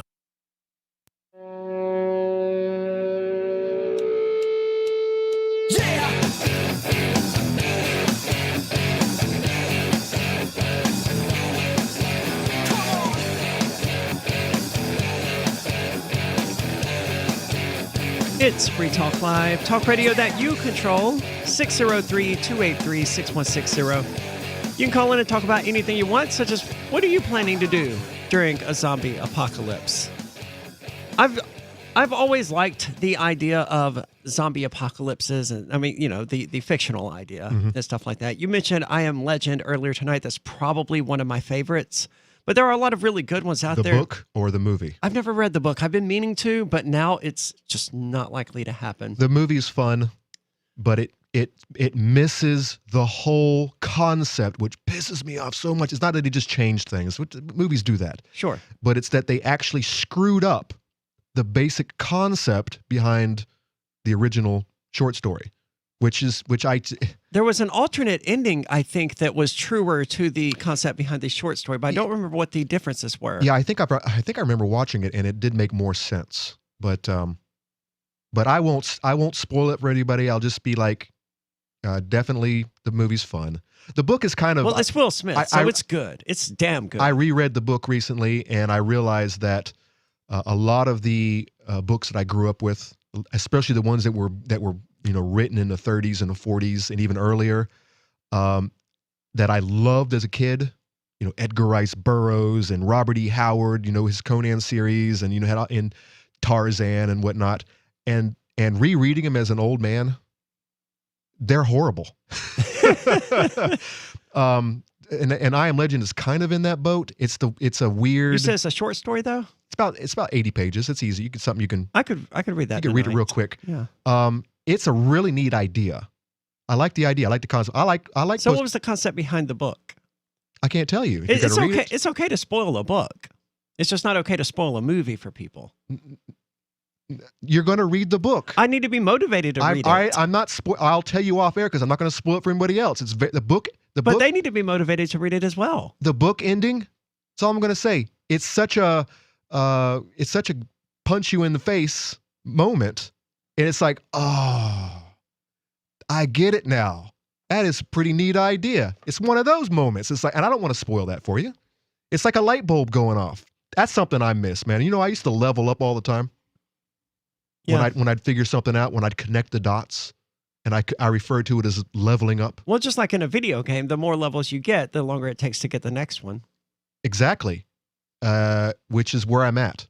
Yeah. I don't level up anymore. It's a long grind to get to the next level. I think it's actually taking place, but there's no bell that goes off anymore. Oh yeah. It just does. I don't hear some thunder shock somewhere over in the mountains that just signaled that I leveled up.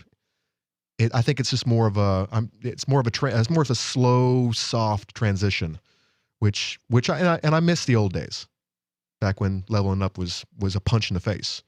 This book, the ending of this book was a level up for me. Okay. I would still like to know. I'll tell you during the break. Okay. All right. When it comes to survivor food, if it grows like a weed and you can eat it, grow it. Sunchokes are one of those. They grow like that sounds like good advice. It grows like a weed. Don't put it somewhere important where you're going to have a hard time digging it up, because you will miss little bits and pieces, and then you're going to have them popping up all over when it comes springtime. So be careful with this one. Number 5 on this list, I'm kind of iffy that it should be on this list, because it definitely requires real estate, and it definitely requires you to manage your crops. Corn takes up a lot of space. It requires, when you harvest it, you basically have to harvest it all at one time, and then you have to do something with it. Not only that, but it will tear your soil up. It will suck the nitrogen right out of your soil, and you will have a dust bowl. When I lived in the South, 2 years later, there was this farm that was being subsidized by the government, obviously. And also all that grew was that and soy. Year after year, all they ever grew was corn. And it died and rotted year after year after year. No one was eating it? No, it died. It wouldn't come to the completion of its cycle, because they had been growing only corn there for decades.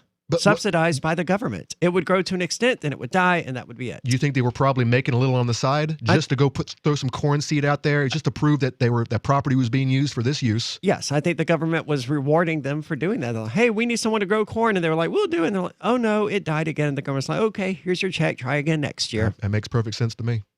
I like corn. I love corn on the cob. Okay. I love it. I do grow corn. Corn is okay, but I think this is one of them you can kind of move to the very end of your list. This isn't something that corn isn't like packed with nutrients or anything like that, is it? A little bit, but not a whole lot. Now here is one reason why you would want to. First of all, corn is delicious. If you have room for it and you can manage your soil, you're going to have some great corn you can put in your freezer, and then you have all of that green product that you could feed to your livestock. Someone else in the DLive chat at dlive.freetalklive.com mentioned another really good zombie apocalypse style movie, and that was I've already Book of Eli. Yeah, I didn't even see DLive, and I knew that was yeah. Oh, that was interesting. That was a good one. It's a fun one because it has the. I like how he was like a samurai, except his book he was a spiritual samurai. Sure. And then you had.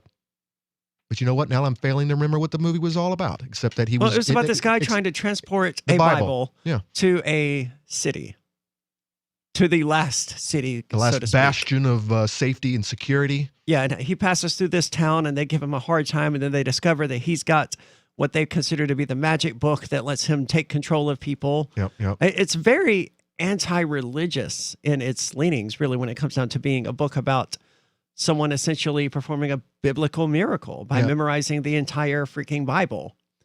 But he was killing people. But he was killing people, yes. So in large numbers. So basically he was an Old Testament type of a spiritual guy.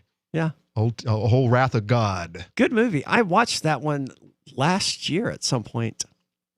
Yeah. So anyway, next on the list. After corn. Yeah, push corn to the end of the list, unless you have a lot of property or you're being subsidized by the government. Now, are there ways to put the nitrogen back into the soil? I would imagine there are. Beans. Green beans. So you grow corn there one year, the next year green beans? Yep. Okay. Now there is a method supposedly our Native American ancestors here on this country, on this continent, performed, which is the Three Sisters technique, where they will grow corn, and in between they would grow squash, which is basically provides a ground cover. It's going to prevent competing weeds from popping up and doing their nastiness. And then you grew pole beans at the base of the corn to grow up the corn. So you have all these back because what puts nitrogen back in the soil? Green beans. You grow them right there at the corn, so you don't have to do any kind of crop rotation the next year. You just grow them both at the same time. That's clever. I have not had good results. Basically, my problem is it sounds like it wouldn't be easy to achieve. Basically, the problem I have is my pole beans always pull my corn stalks down to the ground and just cause a big mess. And eventually you're going to be harvesting the corn, and your corn stalks are going to die, and then your beans don't have anything to hang on. The corn that does manage to survive standing up, it just makes a big mess. It's just messy. I don't like it. 603-283-6160. More ways to survive the apocalypse coming up. This is Free Talk Live. Carl Watner, longtime proponent of a voluntary society, died last December. You may have seen his articles published on his website, voluntarist.com, in his newsletter, The Voluntarist, the Mises Institute, or elsewhere over the last 40 years. His newest book, I Must Speak Out, Volume 2, The Best of the Voluntarist, is now available via Liberty Under Attack Publications. This 430-page second volume spans the years of 2000 through 2020 and includes articles by Carl Watner, Hans Hermann Hoppe, Carl Hess, Benjamin Tucker, George H. Smith, Lysander Spooner, Pete Eyre, Joyce Brand, and many others. I Must Speak Out is for the newly initiated, the veteran voluntarist, or anywhere in between. Buy the book now at libertyunderattack.com/voluntarist. For more great content on building a voluntary society and for Carl's extensive archives, check out voluntarist.com. Is spreading the message of liberty, cryptocurrency, and peace around the globe worth $2 per month to you? As you may already know, in addition to our internet feed, LRN.FM broadcasts on free-to-air satellite across North and Central America, as well as Sub-Saharan Africa. And we've been available on satellite for free 24/7 since 2010. The LRN.FM free-to-air satellite signal is reaching some of the most oppressive regimes in the world, and there's no doubt our ideas are making an impact. You can learn more about the channel's impact by watching the 3-minute video at fund.lrn.fm. If you'd like to help free minds globally with our ideas of liberty, cryptocurrency, and peace, you can donate as little as $2 per month via fund.lrn.fm. You can help us continue and expand our satellite broadcast to multiple continents. Visit fund.lrn.fm today, and thank you for your help. Don't forget to share the link on social media. That's fund.lrn.fm. Are you tired of governments murdering people around the world? Stop using their money. There is an alternative. Bitcoin is a stateless free market non-political currency. Bitcoin cannot be inflated or controlled by any government. By using their money, you are helping the state. Stop doing it. You have an incredible alternative available now. Learn it, use it, spread it. Get started with Bitcoin at bitcoin.com. That's bitcoin.com. So you've heard all 3 hours of the latest episode of Free Talk Live, and you're still hungry for liberty-oriented audio content? Did you know that we have another 24/7 audio stream at LRN.FM? The Liberty Radio Network airs the latest episodes of some of the best liberty-oriented podcasts on the internet around the clock. In addition to recorded content, you'll also hear live shows like Free Talk Live, originating from our Keene, New Hampshire studio. So listen anytime at LRN.FM. That's LRN.FM. Hey! You are going to love the movie Victimless Crime Spree. It's hilarious, heartwarming, and carries a ton of inspiring freedom messages. Feeling down about the lack of liberty in your life? You need to put on this film with some friends and have a good laugh. It's a true story about me and my friends in New Hampshire living free, singing, dancing, and getting arrested. Of course, it's all on video, and the bad guys, the cops, judges, bailiffs, and sheriffs, they all play their part like it's out of a movie or something. You would think we scripted the whole thing, but it's real life. Go ahead and have a watch, and if it's been a while, have another look. I guarantee you'll notice things now that you didn't notice before. And the best part is that you're going to walk away feeling a renewed sense of your own power. You are the master of your destiny, and you will be free in your lifetime. Victimless Crime Spree. Our Matrix server is about as free as internet chat can be. Join the existing rooms or create your own at chat.freetalklive.com.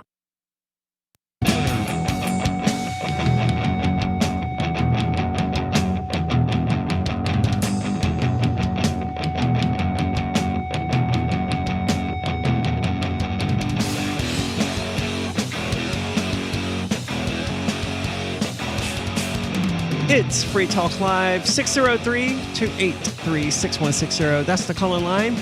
We'd love to hear from you, your thoughts on surviving the zombie apocalypse, the best ways to do that. A lot of people just jokingly say, I'm going to invest in lead. As you were pointing out earlier, their plan apparently is to just take what they want, to basically reproduce You mean for bullet making? Yes. To reproduce the warlord situation that led to the state in the first place. Oh, we'll just ride in and take what we want. There's going to be a lot of people who are going to go that route. They're going to be up on their hill. They're in their new town of Jericho, and they're just going to stay up there, and they're going to constantly raid or try to raid people like me. But as you point out, it's unfortunate that it's some libertarian survivalists who are saying that thing. And it's like, that's fundamentally opposed to everything that you stand for, or that you profess to stand for. And I think if you sat them down right now, they'd be like, no, I didn't really mean that. And I'm like, and I'm over here, and I'm like, then what are they doing to prepare? Exactly. I'm over here. I'm like, first of all, you said it out loud, so you have created this concept. It's in your head. And what are you going to do when you're starving? Are you just going to sit in your ditch and die? No, that's not human. That's not how humans operate. You're going to find something to eat, even if it means preying on your fellow human being. So my question, what are you doing to prepare? How are you going to survive? Oh, and do they even believe it's going to happen? I don't know if I believe it's going to happen or not, but it's a good idea to be prepared for various contingencies. And, with everything happening in the world today, with the U.S. economy being what it is, with the U.S. government doing everything that it can to destroy the USD, it's not a bad idea to be able to be self-sufficient in case the grocery stores run dry. Yeah. And like you said earlier, not everyone's going to farm. Right. You're going to need other specialties. You're going to need a blacksmith. Sure. You're going to need a guy who's raising cattle. You're going to need a guy who's raising horses. Seamstresses. There are so many things, but how many people know how to do any of that? No, it's unfortunate. They don't, but don't spread yourself thin. Like I said, start with a 10 by 10, or do something that would be worthwhile if it gets down to it, and make it fun. Like I love being outside, playing in the dirt. I really, really liked it. Not only do I feel self-sufficient, but it's fun. And so whatever you do, if it's to survive, if you think that this is going to actually happen, because it happens every 80 years, do something that's fun. So maybe you are a great medalist. Maybe you work well with metal. And so you would have a great time, throwing some horseshoes together, or building, or 1,000 nails. Sure. Requires a blacksmith. And I'm going to need nails. I'm going to run out one day. So, Fair point. I'm going to need somebody who can provide to me with things that I don't have. And so, hey, I have eggs. I need nails. Let's make it work. And the guy who's collecting in the chat who's going to collect lead, guess what? I'm going to need bullets too. So here I have eggs. I need some bullets. I'm hoping they're just planning on trading you. Exactly. And that's what so yes, let's go that route. Number 6 on this list, one of my favorites, is squash. And you have two varieties. You have summer squash and you have winter squash. I always grow these. I always grow both varieties. Summer squash doesn't store very well, but it grows, not like a weed, but it grows. It's very easy to grow, and it grows a lot. Basically, there's like 2 months of the year where it seems like it's all I'm eating. It's just, I get to the point where I'm actually giving it away. Wow. Because it doesn't can very well. If you pressure cook squash, basically you turn it into mush. It's something that you would want to freeze. Of course, are you going to have electricity to run that freezer? So that's the question during an apocalypse. What it does do very well is it dehydrates very well. I have a massive dehydrator, a solar dehydrator that I dehydrate a lot of my foods. I love dehydrating zucchini. It stores very well. It's easy, and I'm basically that's what I'm eating right now. Is zucchini. Okay. Which is a squash. Okay. Winter squash, you have all kinds of varieties. Stores very well. I just ate my last winter squash, which was a what's the one that turns into noodles when you eat it? Spaghetti squash. I don't know why you were asking me. I don't know the answer. Well, Bonnie is kind of familiar with some of this process, and maybe I would have heard her chime in from the kitchen there. But yeah, spaghetti squash. I just ate my last one. It's May. It's been storing since last fall. That's a good storing vegetable. Yeah, that's a get you through the winter without starving vegetable. Actually, and it grows. Especially winter squash. They make very nice ground cover, and basically just let them go. I'll start them in my garden, and if they want to grow out of the garden and out into the yard and do whatever, just go let it go. And Okay. and the next thing you know, you're tripping over these stupid things. There's so damn many of them. Basketball-sized squash, well, maybe not that big, but very large squash that store very well all over the place. And like I said, there are different varieties. I like spaghetti squash because it's called that for a reason. When you actually prepare it and you spoon it out, it's like spaghetti noodles. It's the neatest thing, and it's great with tomato sauce. I don't think I've ever had spaghetti squash. But then you have like your butternut squash and whatnot. There's all kinds of varieties. Pick one. It's going to get big. Zucchini. What happens if you pick several? They compete for resources and aren't successful? You make sure they have room to so they don't interfere with each other. It's going to be a lot harder to seed save because they're going to mix. So basically, when it comes to a squash, basically you are going to want to cover your blooms. Squash is self-pollinating. You have two blooms. You have a male and a female. Basically, you're going to want to cover your female bloom with some kind of a wrap, as well as your male bloom, until it opens. And then you're going to want to take your female petals or stamen, and you're going to want to actually self-pollinate your female. Some good old vegetable sex going on there, and then you're going to and you're facilitating this. Natural insemination. So Yes. and then basically you cover it back up because you don't want the pollinators to get in there and screw it up. By pollinators, you mean like bees and wasps and bees, stuff? wasps, flies. They're all kinds. It's a lot of people are not aware that it's not just honeybees that do pollinating. Which, by the way, I'm going to try to start this year. By the way, Well, they all love the sugar. That's what they're after. If they're in your plant, if they're in there digging around, they're trying to get that sweet nectar. Yeah. More. I didn't know that people thought only honeybees did that. No, it's just about every type of insect. Well, you hear about the bee decline in this country, which was actually happening, and maybe it's not happening anymore. I'm not really sure on that because it seems like there's some kind of a resurgence, and a lot of the speculation was Monsanto or maybe it's beekeepers who are keeping their bees alive with sugar water, and it was killing off. It's called hive collapse or something like that, where whole hives would just disappear. Whole colonies would just be like, and the next day, what happened? They're either all dead on the ground or they just up and left.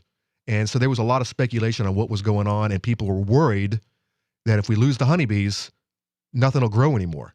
And it's like, yeah, they're not the only bug on the planet that pollinates. There's a lot of, in the first couple of months, like right now, the only thing I have in the garden is wasps, big red wasps, and they're doing the same thing. God, It's like I hate those big red wasps, man, and they're smart. Please, people don't kill the wasps. Even the big red ones, unless they're right in front of your security camera, and you have this big bulbous wasp butt climbing across your camera every 5 minutes. That thing's dying quickly. No, they eat the caterpillars that consume your crops. Let them live. Like I was just telling you in the last segment about this parasitic wasp that lays its larva in the stupid cabbage moth, and they eventually eat their way out. Is this the red wasp that does that? No, it's another crazy looking. It almost looked kind of like an alien. It's so crazy looking. I didn't think so because I'm from the South where the red wasps they would get enormous, man. Terrifying things. And just the idea of being stung by one of those, none of them ever stung me. The only wasp that I will not tolerate are hornets. Yeah. Kill them with fire because those things are ornery. They will bite Yellow anything. jackets, too. They will bite anything. They're nasty little guys. 603-283-6160. You can call in, weigh in with your thoughts. 603-283-6160. On Free Talk Live, we're bringing people to the ideas of liberty every day. From wrestling superstars like Glenn Jacobs. You guys really are having an impact, I believe. Like I said, a lot of where I am now is due to listening to Free Talk Live. You changed my mind on some very important issues years ago. To random people tuning in on the radio. I was kind of stuck in the left-right paradigm. I heard your show by chance on a Saturday night. From there, I went on, joined the Free State Project, and become an amplifier. So, I mean, that's really the reason why I amp is because I know that if it wasn't for you guys being on as many stations as you are, I never would have found the ideas of liberty. Your amp will directly change more lives by getting Free Talk Live in front of people looking for talk radio online and on the air. When you amp Free Talk Live, you get perks like access to the AMP-only Facebook group and AMP podcast. Visit amp.freetalklive.com. So you've signed the Shire Society Declaration and are planning your move to New Hampshire to be around more liberty-oriented people. Next, sign up for the Shire Society Forum at forum.shiresociety.com. There are a bunch of people there who are already in the Shire, and they want to meet you. If you're already in the Shire physically, you should also come by the forums. Remember, not everyone uses Facebook. New people are signing up for the Shire Society Forum every month, so drop in and say hello at forum.shiresociety.com.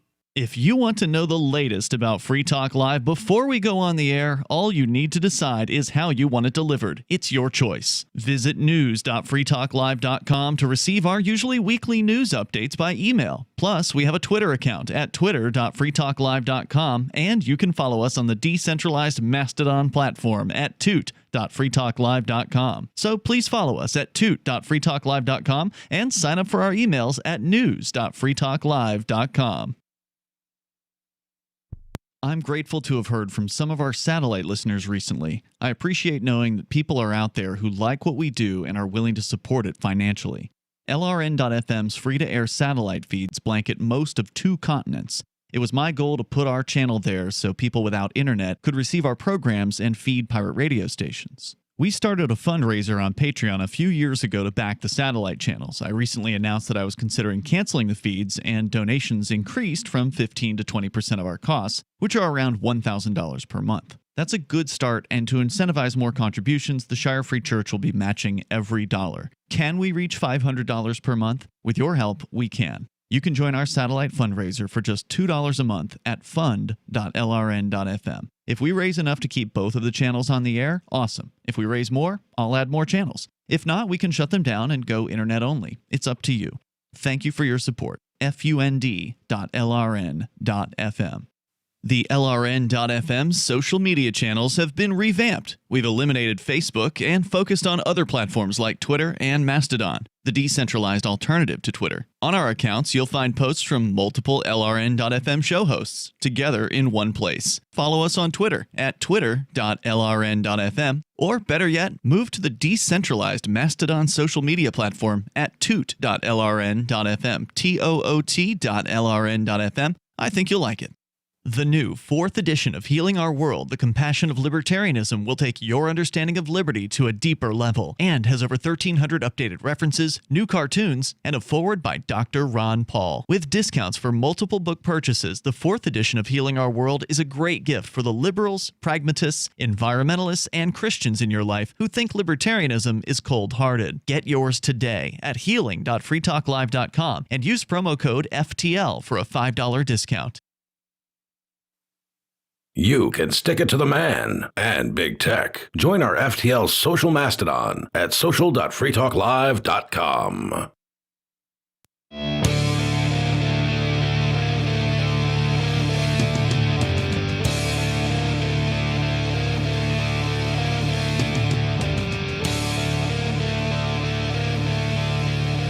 It's Free Talk Live 603. Oh, never mind. It's the final segment of the show.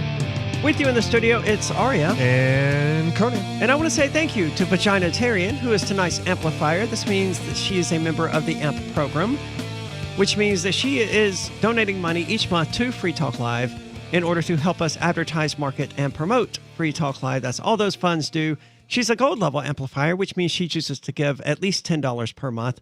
So Vaginitarian, thank you so much for that. If you want to help the show, if you want to help us reach a larger audience, if you appreciate what we do here, then joining the AMP program is the best way to do that. Check it out, amp.freetalklive.com, amp.freetalklive.com.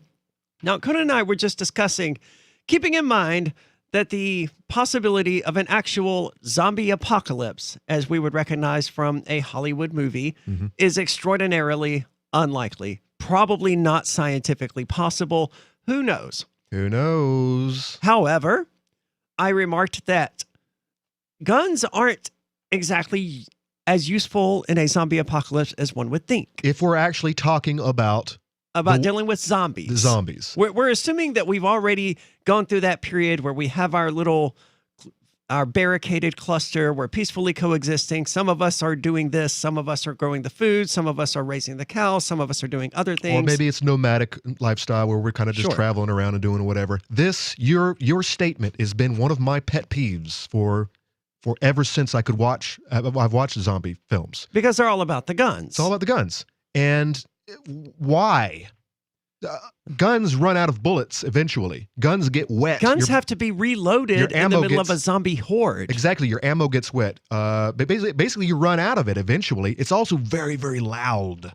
Oh, that's a good point. So I mean, you're sneaking up, and you need to take some of these predators out silently, and you don't want the 30 sitting over there on the other side of the hill to figure out where you're at and come running for you. A bow would also be good. Because if you could. Well, here's the question. Here's the big question. So now, what kind of zombies are we talking about? Are we talking about slow shuffling zombies? Are we talking about sprinter zombies? I don't think the slow shuffling zombies are as plausible as the fast zombies. I think if we're going to have this conversation, it's got to be the fast zombies. Okay, are they actually dead? Or in say like 28 days later, is there actually, blood flowing through those veins and you can actually cut their head off and that's it. It's a killing blow. Let's assume that cutting their head off is a killing blow. Okay, because the dead, you basically have to pulverize them and you have to dismember them, which is where we're going with this kind of. But I think that's a bit beyond your ordinary zombie. I think shooting them in the brain, damaging the brain, destroying the brain should be sufficient for this discussion. I don't agree with the bow and arrow, especially trying to kill a moving target that is hard to kill already because it's kind of dead, but it's not because we're talking about 28 days sprinter zombies. I don't know why, but for some reason I assumed the zombie was like a sentry in some guard tower somewhere, being distinctly unzombie-like. If you could kill them like a human, then so maybe a chest shot. Because I mean, it takes. You guys, keep in mind in most lore, a chest shot won't kill a zombie. It won't kill a human either. It might take an hour. They might have to bleed to death. There's a good reason why when bow hunters shoot something, they just sit there and let it run off, and basically, and they don't chase it down because they're going to chase it further into the woods, and hopefully they're crossing their fingers. Hopefully the stupid thing sits down and bleeds to death, and because that's because bows aren't effective like that. Right. I would not use it I would not want to use it in a battle where I was on the front line. No, certainly not. Now, if I had my hack and slash guy up front, my tank, I would like to be that bowman back there on in the turret. By the way, my go-to character in pretty much every game out there is either a caster or a bowman. So I mean, no one wants to be the guy up there at the front facing the zombie horde with the axe. I think some people get into it. They get that berserker rage and they start feeling it. I would for sure be the one in the back, like, yeah, I thank you for serving. I'm going to be back here with the bow. Yeah. Good luck. Now you said axe, and I'm like, let's step axe this is up. Good. Let's step this up. The good thing about an axe is you can actually use it for multiple things. Yes. You could cut things. You can cut trees down with it, so you have firewood or you can build your hut, and you can also split some heads open. So 20 years, at least 20 years, my whole life, this has always been a pet peeve. No guns, all guns, and no one's got a damn sword. Or an axe. And then finally, Walking Dead, and you got Michonne or whoever it is, the samurai girl, the black samurai girl, and it's like, finally we have somebody who's actually using her head. She can just cut heads off. I've never seen it. Pun intended. Right. Problem. Huge problem. Those swords are not very strong. They lose their edge very quickly. They break very easily. No weapon is perfect. I would not recommend a samurai sword for hacking on zombies. A samurai sword? Absolutely not. What I would recommend is maybe a big two-hand or a bastard sword and or a short sword that can retain its edge well, but it doesn't really matter because it's really a lot about the weight. Yeah. A lot of that is just going through skin and tissue because you just swung it over your head and you right into someone's neck. So the sharpness is important, but it doesn't really need to be that sharp. Well, isn't the mythology of zombies that they have tougher skin than humans do? Don't know about that. I know that supposedly D&D rules, maces are being used. You use maces against zombies for whatever reason because I think you break bones. I'm not zombies, but skeletons. So if they're walking skeletons, then you would want a mace. If you were fighting Look, if we get to a point where there are walking if you're skeletons, fighting mummies, you want something that you can dismember them, which is a sharp sword. If we get to a point where there are skeletons and mummies running around, I'm just done, dude. You're done? I'm just going to chill in my house and wait for death at that point. Look, there is a bone body outside my window. I'm done. Call me out. I'm done. At least in 28 days later. Were there skeletons in 28 days later? No, they eventually died. They ran out of things to eat. There were skeletons? No, there wasn't. But I mean, they eventually came to a point where they ran out of people to infect, and so there was actually light at the end of the tunnel. But then you had 28 weeks later because someone made a mistake. I won't spoil anything. I've never seen any of these. Oh, wow. Definitely recommend both of those. Okay. Because it took I think it was, I'm sure someone in the comments could correct me, but I think it was the first time sprinter zombies were introduced. And they're horrifying, man.